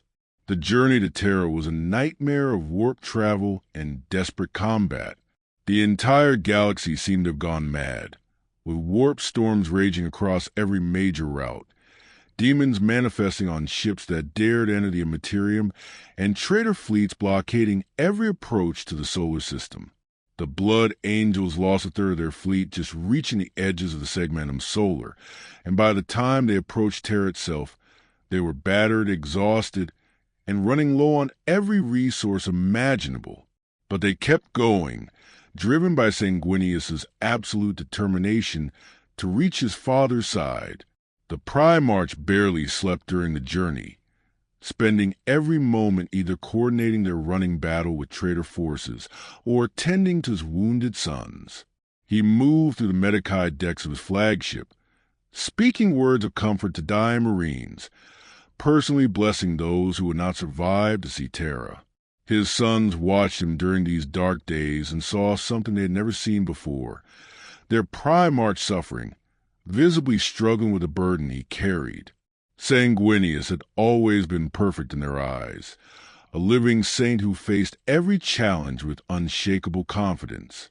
But now they saw the cracks in that perfection, saw the grief and fear and determination that drove him forward despite knowing what awaited at journey's end. And they loved him all the more for it. His vulnerability, far from diminishing him in their eyes, made him more real, more human. He was not an untouchable icon, but a father who suffered with his sons, who carried his own burdens even as he tried to carry theirs. The Blood Angels would have died for Sanguinius before this journey. Now they would die for him gladly, knowing that their Primarch understood the true cost of sacrifice. As they drew closer to Terra, Sanguinius gathered his captains and company commanders. He explained what they would face when they reached the throne world, a siege of unprecedented scale, traitor forces that numbered in the millions, battles that would make even the horrors they had already witnessed seem tame by comparison. He told them that many would not survive, that the Blood Angels would likely be reduced to a fraction of their current strength before the siege ended. Then he told them something else, something he had never spoken aloud to his legion as a whole. He told them about the curse, about the red thirst and its darker companion that he had glimpsed on Cygnus Prime. He told them that their gene seed carried a flaw, a weakness that made them vulnerable to madness and rage. He told them that this curse was his burden, his failure, his personal shame made manifest in their suffering. And he asked for their forgiveness. The request shocked them. Their Primarch, their perfect father, asking them for forgiveness? For what? They had never seen the red thirst as his failure. It was simply part of who they were, an obstacle to overcome, a challenge that made their victories all the sweeter. They told him this, tried to assure him that they bore no resentment, that they would gladly carry any burden if it meant fighting beside him. But Sanguinius knew what they did not, that his death would transform their curse into something far worse, that every Blood Angel who came after them would carry not just a red thirst but the black rage, would relive his final moments over and over, would be condemned to die screaming his name while believing themselves to be him.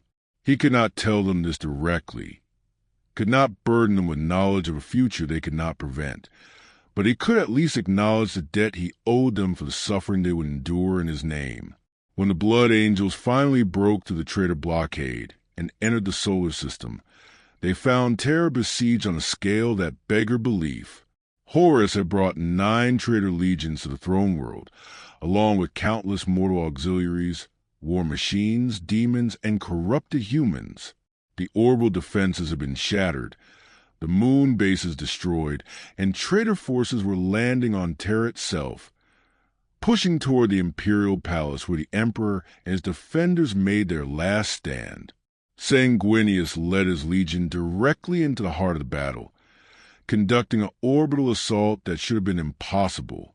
They crashed through traitor lines, landed their drop pods in the midst of enemy formations, established beachheads through sheer audacity and skill. The Blood Angels fought like men possessed, and perhaps they were, possessed by loyalty, by duty, by desperate determination to reach their Primarch's side, so that he need not face his destiny alone. They fought their way to the Eternity Wall spaceport, one of the key defensive positions around the Imperial Palace. There they linked up with other Loyalist forces, elements of the Imperial Fists, the White Scars, scattered formations from destroyed legions who had somehow survived to reach Terra. The combined force was pitifully small compared to the traitor armies arrayed against them, but they held their ground because Sanguinius was there, because the great angel had come to Terra as he had always known he must. Rogel Dorn, who commanded Terra's defense, met with Sanguinius to coordinate their efforts. The two Primarchs had always respected each other, but now there was a deeper connection. Both were exhausted. Both had seen horrors that would haunt them forever. Both knew that they were fighting a battle they might not win. Dorn explained the tactical situation with brutal honesty. The defenses were crumbling. The traitors were pushing forward on multiple fronts. And even with the Blood Angels' reinforcement, Loyalist forces were outnumbered and outgunned. But Dorn also shared a glimmer of hope. The Emperor was preparing something, some great working that would turn the tide of battle. He had retreated deep into the Imperial Palace, in the chamber so heavily warded that not even his Primarch sons could enter. Whatever he was doing, it required absolute concentration and protection, which meant the defenders needed to hold long enough for him to complete his work.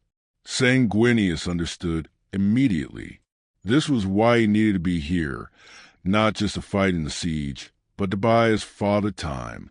Every moment the defenses held was a moment closer to whatever salvation the Emperor was preparing. And if buying that time cost Sanguinius' life, if it required him to face Horus in the confrontation that his visions had shown him he could not win, then that was a price he would gladly pay. The siege of Terra lasted for weeks that felt like years, a grinding war of attrition, where both sides threw everything they had into the meat grinder and hoped to be the last side still standing. The Blood Angels fought in every major engagement, distinguished themselves in defense after defense, became legends even among the legendary Space Marines who held Terra's walls. Sanguinius was everywhere at once, or so it seemed to his enemies. He would appear on the walls of the palace to rally defending forces, then be spotted hours later leading a counterattack against traitor positions miles away. His wings allowed him mobility that no other Primarch could match, and he used this advantage ruthlessly, striking where he was least expected, reinforcing positions that seemed ready to collapse, inspiring his forces through his very presence. But the cost was mounting. The Blood Angels bled with every battle. Lost brothers by the hundreds saw their numbers dwindle as the siege ground on. And with each loss, the red thirst grew stronger, the curse becoming more difficult to resist as psychic pressure from so much death and chaos corruption pressed against their minds. Sanguinius could feel his sons struggling, could sense him teetering on the edge of madness, and it took every ounce of his will to keep them anchored to sanity through their psychic connection to him. Then came a moment that nearly broke the siege's defenders.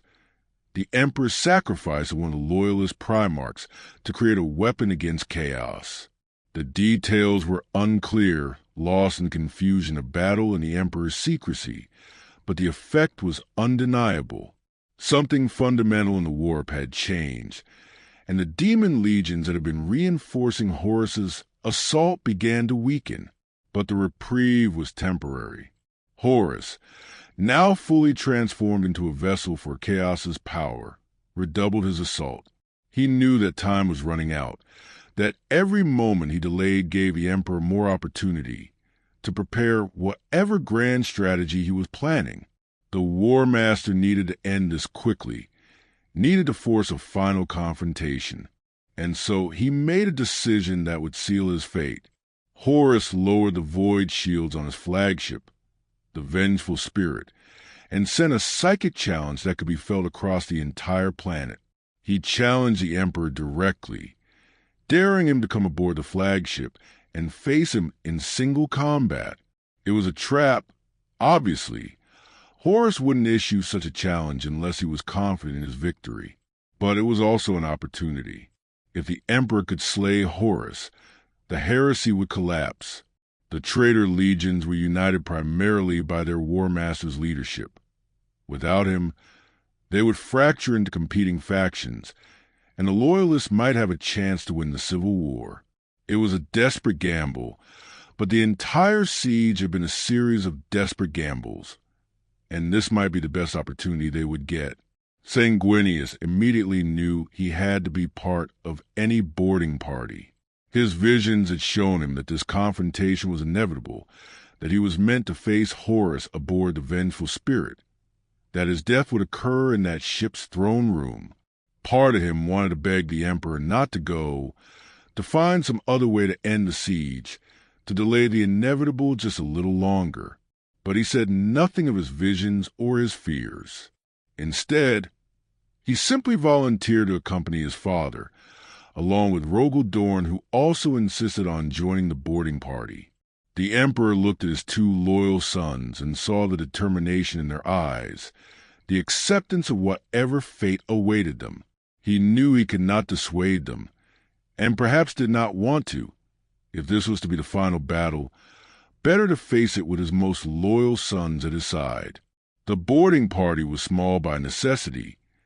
Teleportation technology could only transport a limited number of people at once, and they needed to strike quickly before Horus changed his mind about lowering his shields. A handful of custodian guards, a small contingent of Imperial fists, a company of Blood Angels led by their Primarch. They were going to assault a battleship crewed by tens of thousands of traitors, knowing they likely would not return. As they prepared for teleportation, Sanguinius took a moment to speak with his sons.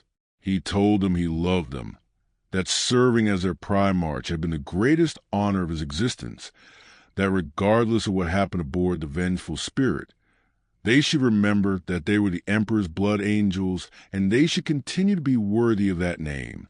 He did not tell them he was going to die.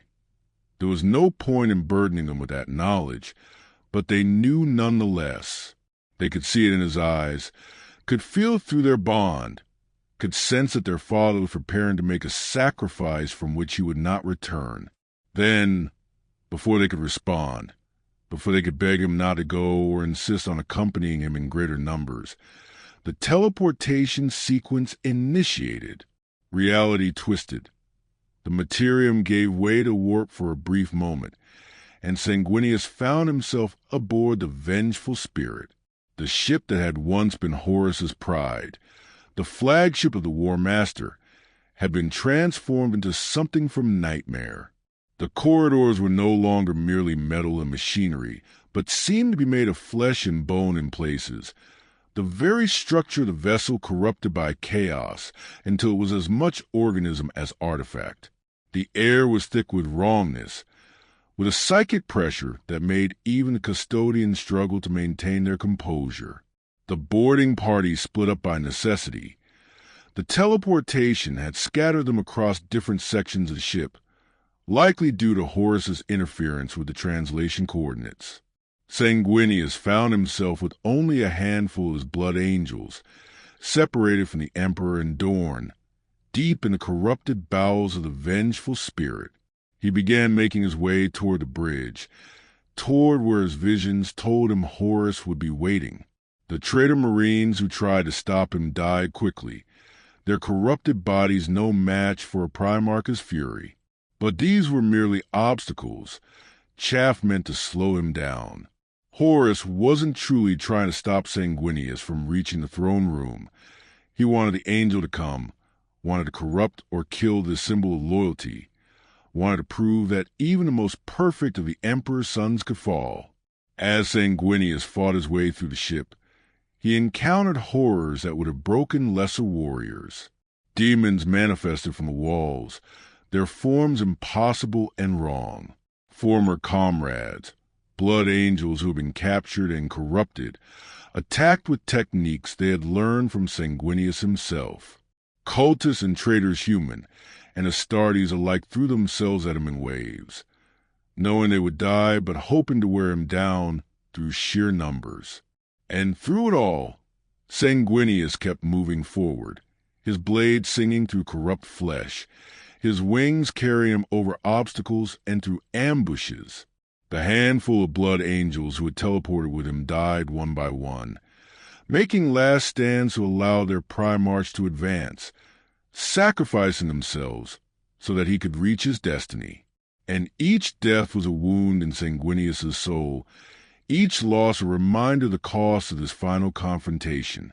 Finally, he stood before the doors to the throne room. They were massive, ornate things that had once been decorated with symbols of imperial glory, but now bore sigils of chaos, corruption written into their very structure. Sanguinius knew that beyond those doors lay his death, that opening them would seal his fate in a way that even his visions had not truly prepared him for. He could turn back, could retreat, regroup, find the Emperor and Dorn, face Horus together with his brothers at his side. But the visions had been clear. He needed to face Horus first, needed to weaken the War Master before the Emperor arrived, needed to make a sacrifice that would give his father the opening. He needed to deliver a killing blow. Sanguinius placed his hand on the doors and pushed them open. The throne room had been transformed into a mockery of the Imperial Palace's throne room. Where the Emperor's seat was golden and gleaming, Horus's throne was brass and skulls. Where Terra's throne room spoke of order and unity, this chamber radiated chaos and corruption. And sitting upon that throne of skulls, swollen with the power of all four chaos gods, was something that wore Horus's face but was no longer truly human. The War Master had allowed chaos to remake him, to transform his body into a vessel for powers that no mortal should touch. He was massive now, easily twice the size he had been before his corruption, his armor fused to his flesh, his eyes burning with warp fire. When he spoke, his voice carried the weight of the chaos gods themselves, multiple tones speaking in harmony, promising power and damnation in equal measure. "Brother," Horus said, and despite everything, despite the corruption and the transformation, there was a hint of genuine emotion in that word. "I have waited for you, waited to show you what we could become if we only had the courage to claim our destiny." Sanguinius looked at what his brother had become and felt his heart break. This thing that had been Horus, this monster wearing his friend's face, was not what the War Master had chosen to become. It was what chaos had made of him. Horus had thought he could use the chaos god's power for his own purposes, thought he was strong enough to remain himself while channeling their strength. But the gods had used him instead, had turned him into a puppet, a tool for their own designs. "I did not come to listen to your temptations, Horus," Sanguinius said quietly. "I came to end this. One way or another, this heresy ends here." Horus laughed, and the sound echoed to the throne room like thunder. "You still don't understand, do you? This was always going to happen. The Emperor's great crusade was doomed from the moment he decided to lie to his sons, to keep us ignorant of the true nature of the warp, to pretend that humanity could dominate the galaxy through force of arms alone. I have simply accepted reality. Power is the only truth, and the strong will always rule the weak. Power without purpose is meaningless," Sanguinius replied, drawing his blade. "And you have lost sight of your purpose, brother. We fought to protect humanity, to give them a chance at a better future. You have abandoned that goal in favor of becoming a slave to forces you claim to control." The War Master rose from his throne, his massive form towering over Sanguinius. "I am no one's slave.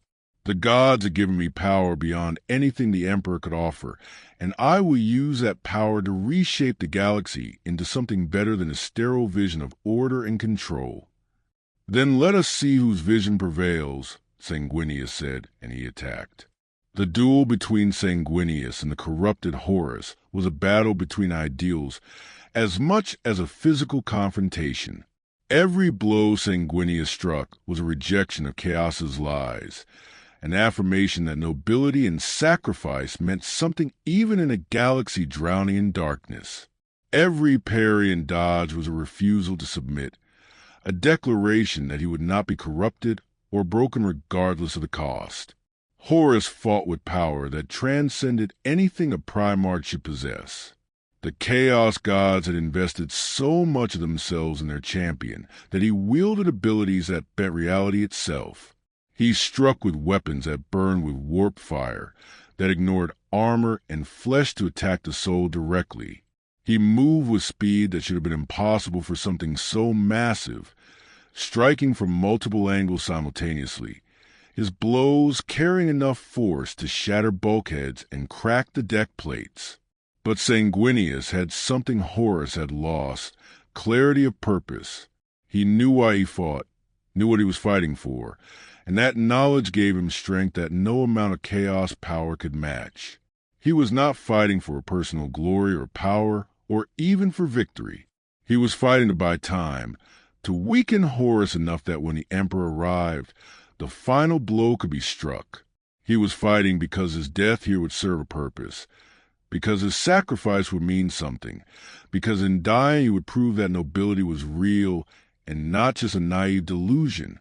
The duel raged across the throne room, two demigods locked in combat that would have destroyed any mortal who witnessed it. Sanguinius's blade carved chunks from Horus's corrupted armor, drew blood from flesh that had been infused with warp stuff, left wounds that actually hurt the War Master despite all the dark gifts he had received. His wings carried him through attacks that should have been unavoidable, allowed him to strike from angles that Horus couldn't defend, gave him mobility that the War Master's massive form couldn't match. But Horus had power, more power than any single Primarch should be able to withstand. His blows landed again and again, shattering armor, breaking bones, tearing flesh.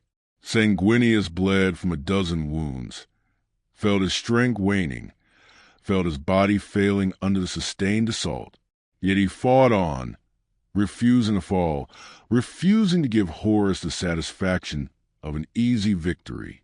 "You could join me," Horus said, his voice carrying a hint of the brother he had once been. "You could stand at my side as we reshape the galaxy. I never wanted to kill you, Sanguinius. You were my favorite brother, the one I love most. Join me, and together we will create something greater than the Emperor ever imagined." For a moment, just a moment, Sanguinius was tempted, not by the offer of power or the promise of victory, but by the chance to save Horus, to bring his brother back from the brink, to restore the friendship they had once shared. If he accepted, if he pretended to turn traitor, perhaps he could find some way to free Horus from Chaos's grip, to save the brother he had loved more than his own life. But he knew it was a lie.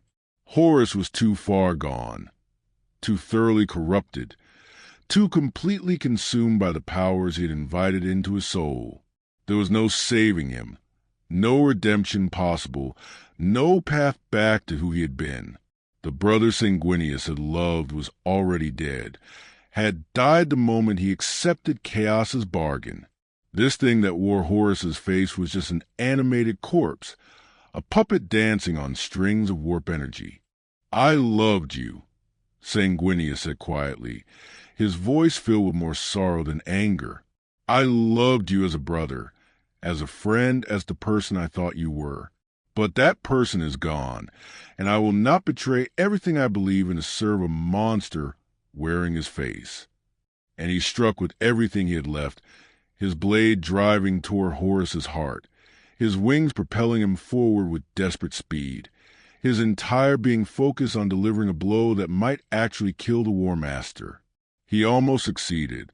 His blade pierced Horus's armor, drove deep into corrupted flesh, found something vital beneath the layers of protection and enhancement.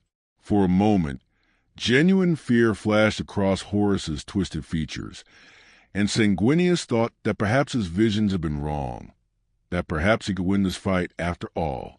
But the Chaos Gods would not let their champion fall so easily. Warp energy surged through Horus, healing his wound almost as quickly as it was inflicted, flooding him with power beyond anything even a Primarch could withstand. And in that moment, when Sanguinius was fully committed to his attack, when he had left himself exposed in a desperate bid to end the War Master, Horus struck back. The blow shattered Sanguinius' spine, drove through his chest, crushed organs that even a Primarch's enhanced biology couldn't repair. The great angel fell, his wings spreading across the deck in a pool of his own blood, his perfect face contorted in pain and sorrow.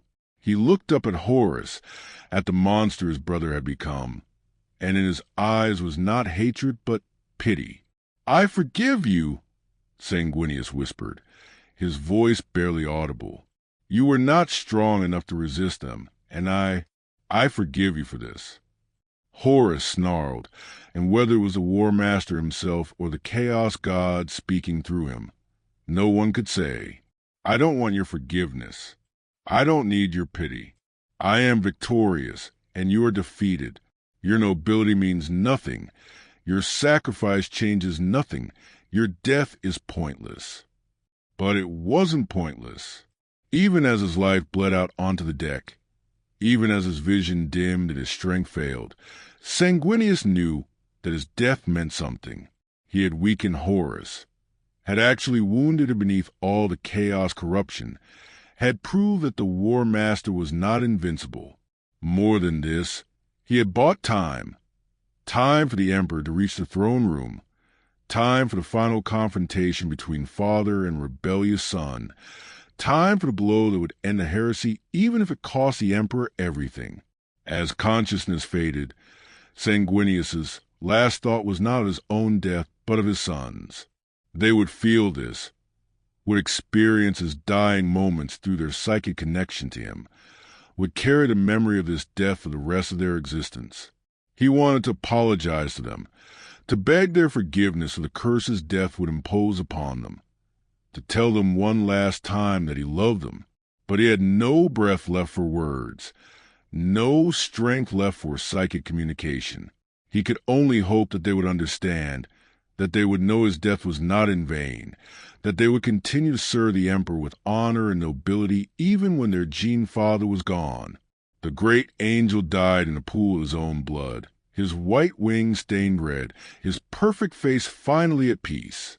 The last thing he saw was the door to the throne room opening, golden light spilling through as the Emperor of mankind entered to face his fallen son.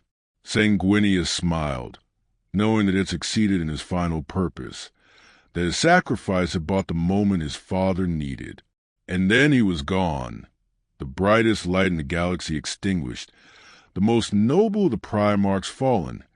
The angel who refused to trade his ideals for power paid the ultimate price for his loyalty. The death of Sanguinius echoed across the galaxy, a psychic scream that every blood angel felt simultaneously regardless of where they were. Those who were in the midst of battle felt their Primarch die, felt his pain and sorrow and final acceptance, and something inside them broke. The red thirst, which they had always fought to control, merged with new darkness, the black rage, a madness that made them relive Sanguinius's final moments, made them believe they were fighting Horus, made them die screaming the War Master's name while their brothers tried desperately to restrain them.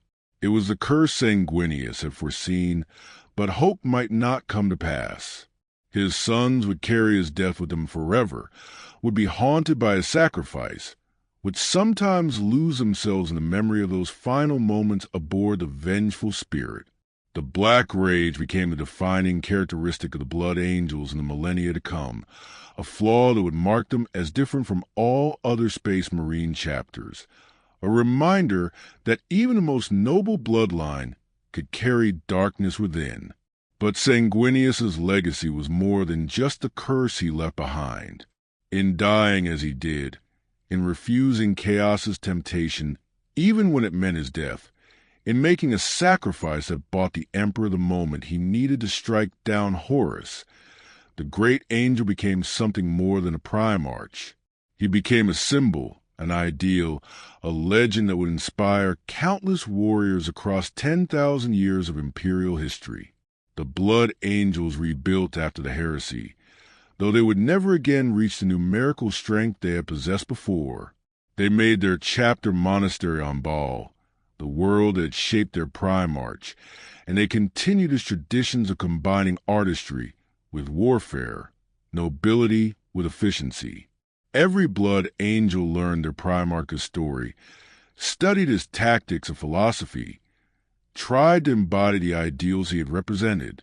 But more than just his own chapter, Sanguinius became an icon for the entire Imperium. Stories of the great angel spread across countless worlds, embellished and mythologized until he became almost a saint in the imperial cult. Common citizens who had never seen a space marine, let alone a Primarch, knew the story of Sanguinius, the angel who had refused to fall, who had stood against darkness even knowing it would cost his life, who had died defending the emperor against the ultimate betrayal. His image appeared on shrines and cathedrals. His name was invoked in prayers and odes. His story became a parable taught to children across the Imperium. The winged angel became a symbol of sacrifice and loyalty, a reminder that nobility was real and that some things were worth dying for. In a galaxy of grim darkness and constant war, Sanguinius represented hope.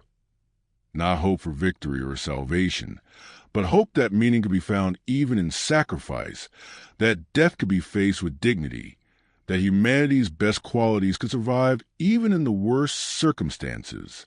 The emperor, now entombed in the golden throne and barely alive, could not speak of his son's sacrifice.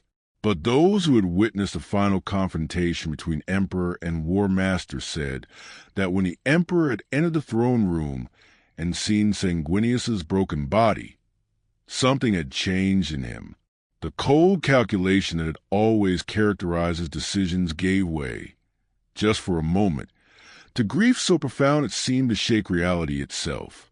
And in that moment of grief and rage, the emperor had struck down Horus with such absolute finality that not even the chaos gods could save their champion. Some scholars suggested that Sanguinius's death had actually been necessary for the emperor to destroy Horus, that seeing his most loyal son sacrificed had given the emperor the emotional impetus to unleash his full power without restraint. Others argued that Sanguinius had weakened Horus enough that the emperor's blow could land, that without the great angel's sacrifice, the war master might have been too powerful even for the master of mankind to defeat. The truth, as always, was probably some combination of these factors. But what mattered was that Sanguinius had chosen to make that sacrifice, had walked knowingly into his own death because he believed it would serve a purpose. He had been given the gift of foresight, had seen his own end, and had accepted it rather than trying to change fate through fear or desperation. 10,000 years after the heresy, the Blood Angels still carry their Primarch's curse and his legacy in equal measure. Every Blood Angel knows that he may one day succumb to the Black Rage, may lose himself in the final moments of his Gene Father's life, may die screaming Horus's name while his brothers weep. It is a burden that would have broken other chapters, a flaw that might have led to their disbandment or destruction by other imperial forces who fear mutation and madness. But the Blood Angels endure, and they endure because Sanguinius taught them how. They channel their curse into service, turning the Black Rage into a weapon to be unleashed upon the Emperor's enemies. Those who fall to the rage are gathered into the Death Company, marked with black armor, and allowed to charge into the deadliest battles where their madness can serve a purpose before it consumes them entirely. They die as Sanguinius died, fighting to their last breath, refusing to surrender, meeting death with fury and defiance. And those who have not yet fallen to the rage continue their Primarch's traditions. They paint, they sculpt, They write poetry and compose music, creating beauty in a galaxy that seems determined to destroy all beautiful things. They fight with nobility that other chapters sometimes find inexplicable, showing mercy when mercy serves no tactical purpose, protecting civilians when it would be easier to let them die, holding to oaths and honor codes that seem like archaic holdovers from a more innocent age. When other warriors ask why they do this, why they cling to ideals that make their duty harder, the Blood Angels have a simple answer. We are the sons of Sanguinius, and our father taught us that how we fight matters as much as whether we win. He showed us that nobility is not weakness but strength, that mercy is not foolishness but wisdom, that even in the darkest galaxy, even facing impossible odds, we can choose to be better than our circumstances would make us. The Blood Angels' fortress monastery on Baal is both a shrine to their Primarchs and a reminder of who they are meant to be. Deep within its vaults are relics of Sanguinius, his armor, his weapons, personal items he left behind, even a few drops of his blood preserved in stasis fields. These relics are more than mere mementos. They are touchstones that allow the Blood Angels to feel connected to their father across the millennia, to remember that they serve something larger than themselves. But more important than any relic are the traditions themselves. Every Blood Angel undergoes trials similar to those Sanguinius faced on Baal before the Emperor found him, fighting in the radioactive wastes, proving themselves worthy to carry his gene seed. They learn his teachings, study his battles, try to understand not just his tactics but his philosophy.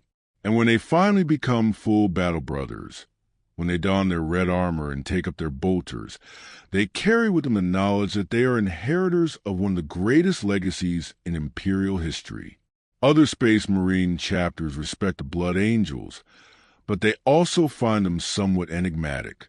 The Space Wolves see their artistic pursuits as strange affectations on warriors.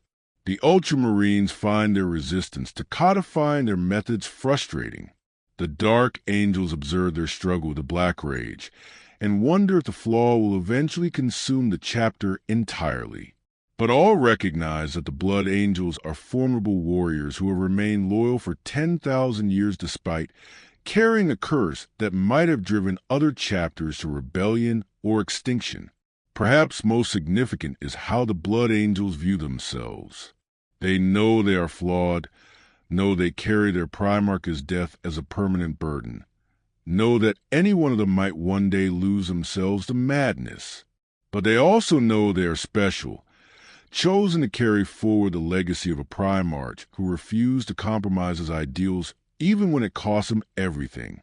This duality, the awareness of their curse alongside pride in their heritage, defines the Blood Angels in ways that go beyond simple gene seed characteristics. When a Blood Angel falls to the Black Rage and is inducted into the Death Company, his brothers do not see it as a tragedy, but as a transformation. The afflicted Marine is not weak or failed. He is simply experiencing what every Blood Angel will eventually experience, the inevitable culmination of carrying their Primarch's gene seed. They paint his armor black, they bless his weapons, and they send him into battle knowing he will not return. And in those final moments, when the rage-mad Marine tears into the enemy with desperate fury, his brothers see not a broken warrior, but a final echo of Sanguinius's sacrifice, a reminder that their Primarch died fighting, and they can do no less. To understand Sanguinius's enduring impact, one must understand what he represented, both to his contemporaries and to the Imperium that came after him. He was many things to many people, a figure complex enough to carry multiple meanings without contradiction. To the common citizens of the Imperium, Sanguinius represents the ideal of the self-sacrificing hero. He was beautiful and perfect, yet he gave his life defending humanity from the ultimate evil. His story has all the elements of classical tragedy.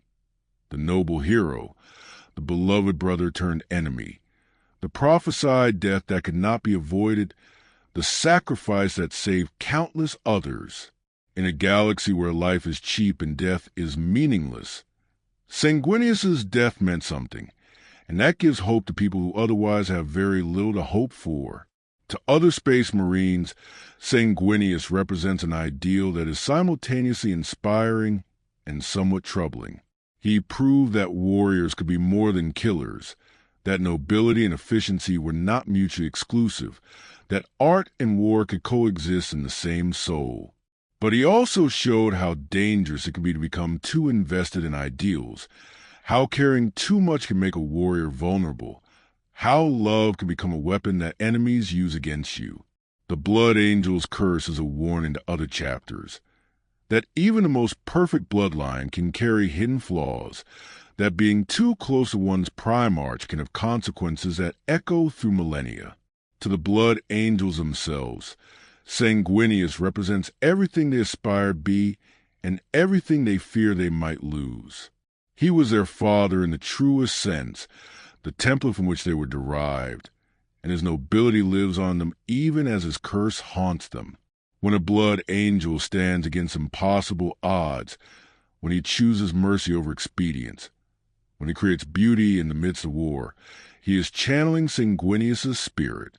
And when he falls to the rage, when he loses himself in the memories of his Primarch's death, when he dies screaming in fury and despair, he is also expressing something fundamental about their shared nature, that nobility and darkness are two sides of the same coin, that the brightest lights cast the darkest shadows. In the broader context of the Primarchs, Sanguinius stands as a counterpoint to many of his brothers. Where Horus represented charisma and leadership corrupted by ambition, Sanguinius represented nobility that could not be corrupted. Where Angron showed what happened when a Primarch was broken by trauma and circumstance, Sanguinius showed that trauma and curse could be overcome through force of will and clarity of purpose. Where Perturabo demonstrated the bitterness of unappreciated genius, Sanguinius showed that true greatness did not require recognition or reward. The great angel's relationship with fate itself is perhaps his most philosophically significant characteristic. He had the gift of foresight, could see futures that had not yet come to pass, knew his own death before it occurred. This knowledge could have driven him to madness, as it did with Conrad Kurz, or to fatalism, accepting that the future was fixed and choices meaningless. Instead, Sanguinius chose to believe that foreknowledge did not eliminate choice, that seeing your death approach did not mean you had to face it with despair, that fate and free will could coexist. He demonstrated that knowing you will die does not make death meaningless. If anything, it makes the choice to continue forward even more significant. Every moment he fought on after his visions began was a moment he chose to continue toward his prophesied end. He could have fled, could have tried to change the future by avoiding terror, could have prioritized his own survival over his duty. But he chose instead to fulfill his destiny, to make his death mean something, to transform fate from something that happened to him into something he chose to accept. This relationship with fate makes Sanguinius particularly resonant in a setting like Warhammer 40,000, where the future often seems predetermined, where prophecies and predictions shape events, where characters are often locked into roles they cannot escape. Sanguinius proved that even in a deterministic universe, dignity and choice remain possible. You may not be able to change what will happen, but you can change how you face it, what it means, and what legacy you leave behind. His rejection of chaos's temptation is another defining characteristic that resonates across the millennia. The demon Prince Kyrus offered him exactly what any rational being should want: power to save his sons, freedom from his curse, a chance to prevent the heresy. The fact that Sanguinius refused proves that he understood something fundamental about the nature of chaos, that its gifts are always traps, that power given by dark gods comes with strings attached, that some prices are too high to pay regardless of what you might gain. This lesson is echoed through imperial history, a reminder to every psyker tempted by demonic bargains. Every governor offered forbidden knowledge. Every warrior promised the power to overcome their enemies. The example of Sanguinius says clearly that nobility means rejecting corruption even when acceptance would be easier, that ideals have value beyond their practical utility, that who you are matters more than what you can do. As the millennia have passed since Sanguinius's death, his legend has grown until it is sometimes difficult to separate the historical figure from the mythological ideal. Some stories attribute to him miracles that never occurred, battles he never fought, words he never spoke.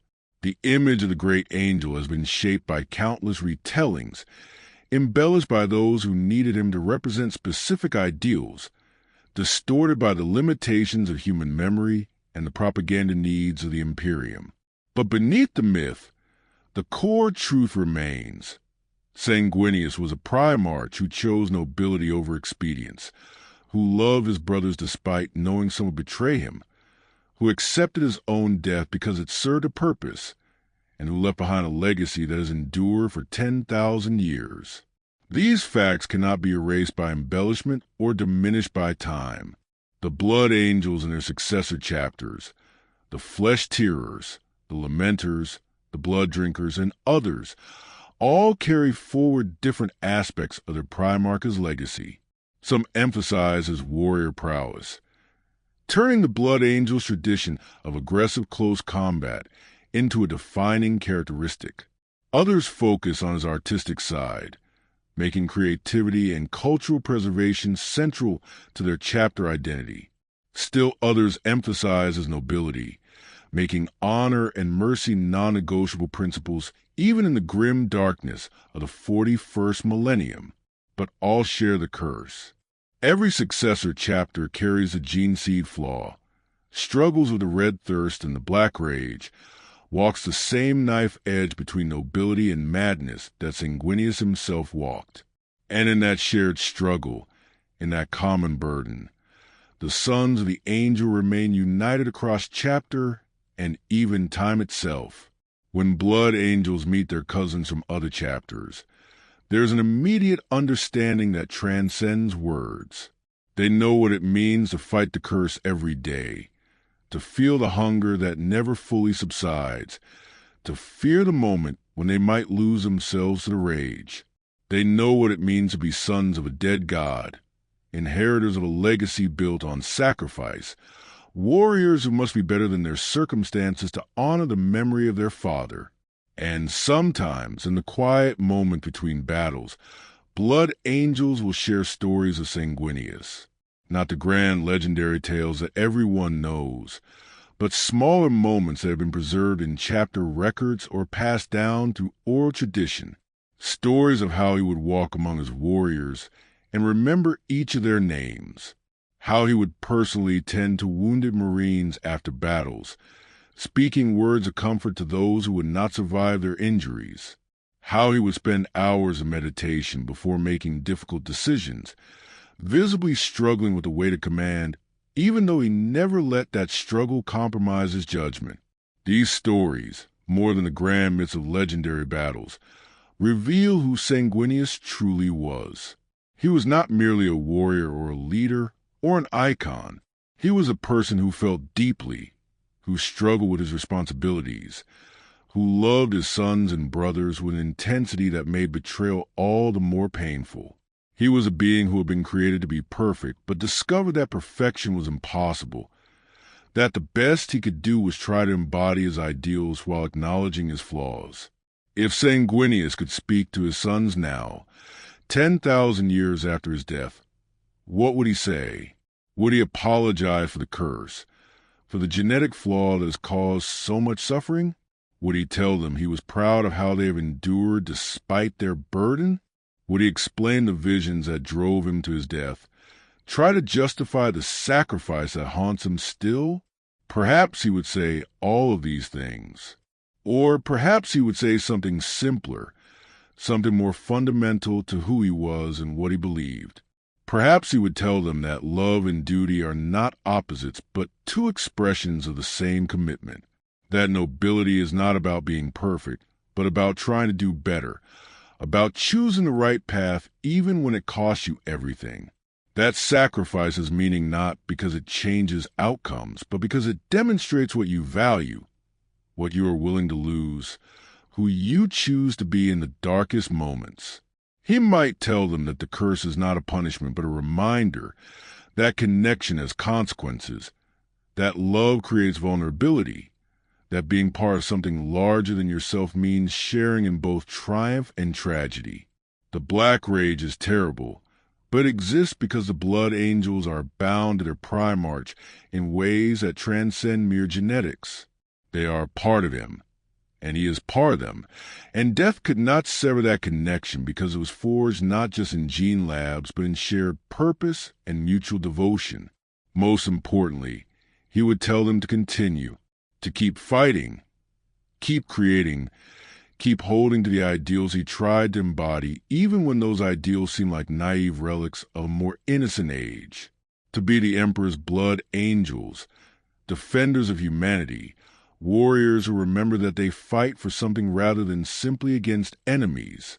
To carry his legacy forward not as a burden but as an honor, proof that even in a galaxy of grim darkness, nobility and sacrifice still matter.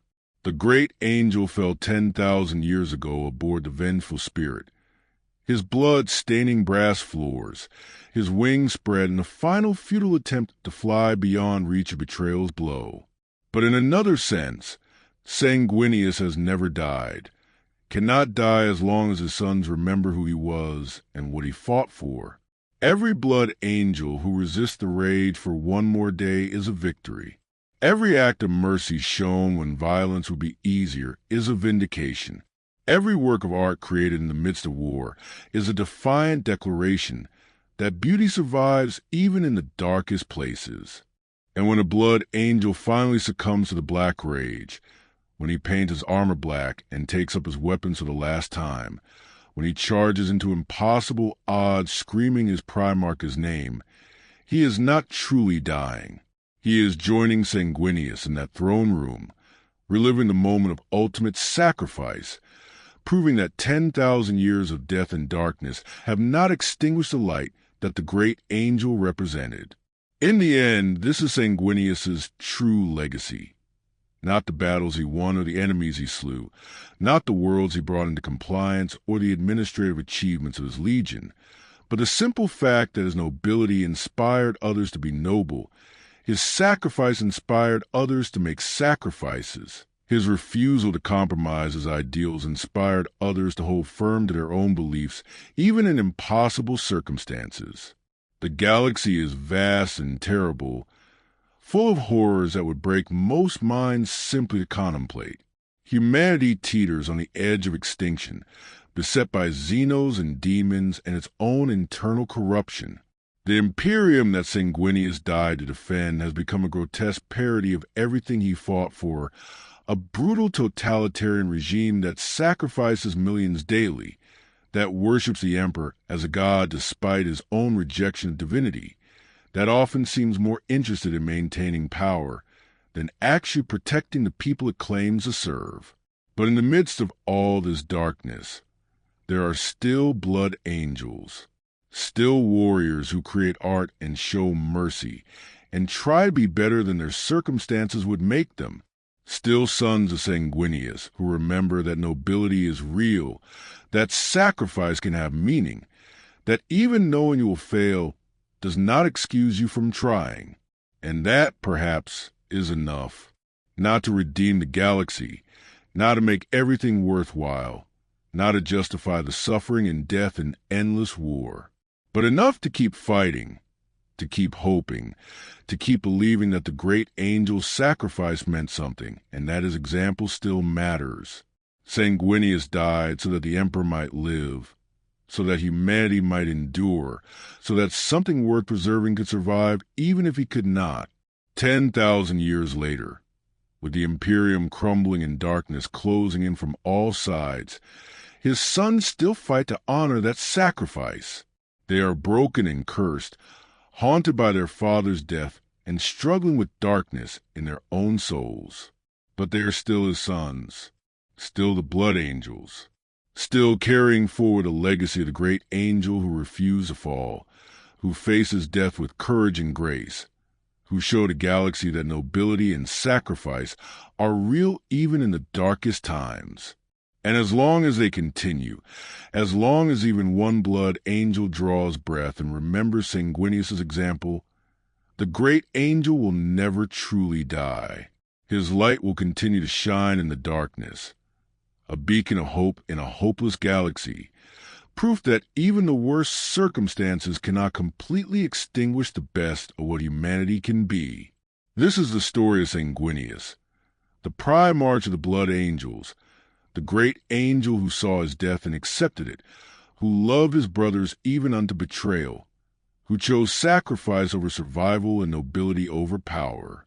He was not perfect, no one is, but he tried to be, and in trying he showed others what perfection might look like if it could exist in an imperfect universe. Rest now, great angel. Your sons remember. Your sacrifice mattered. Your legacy endures. And in the grim darkness of the far future, that will have to be enough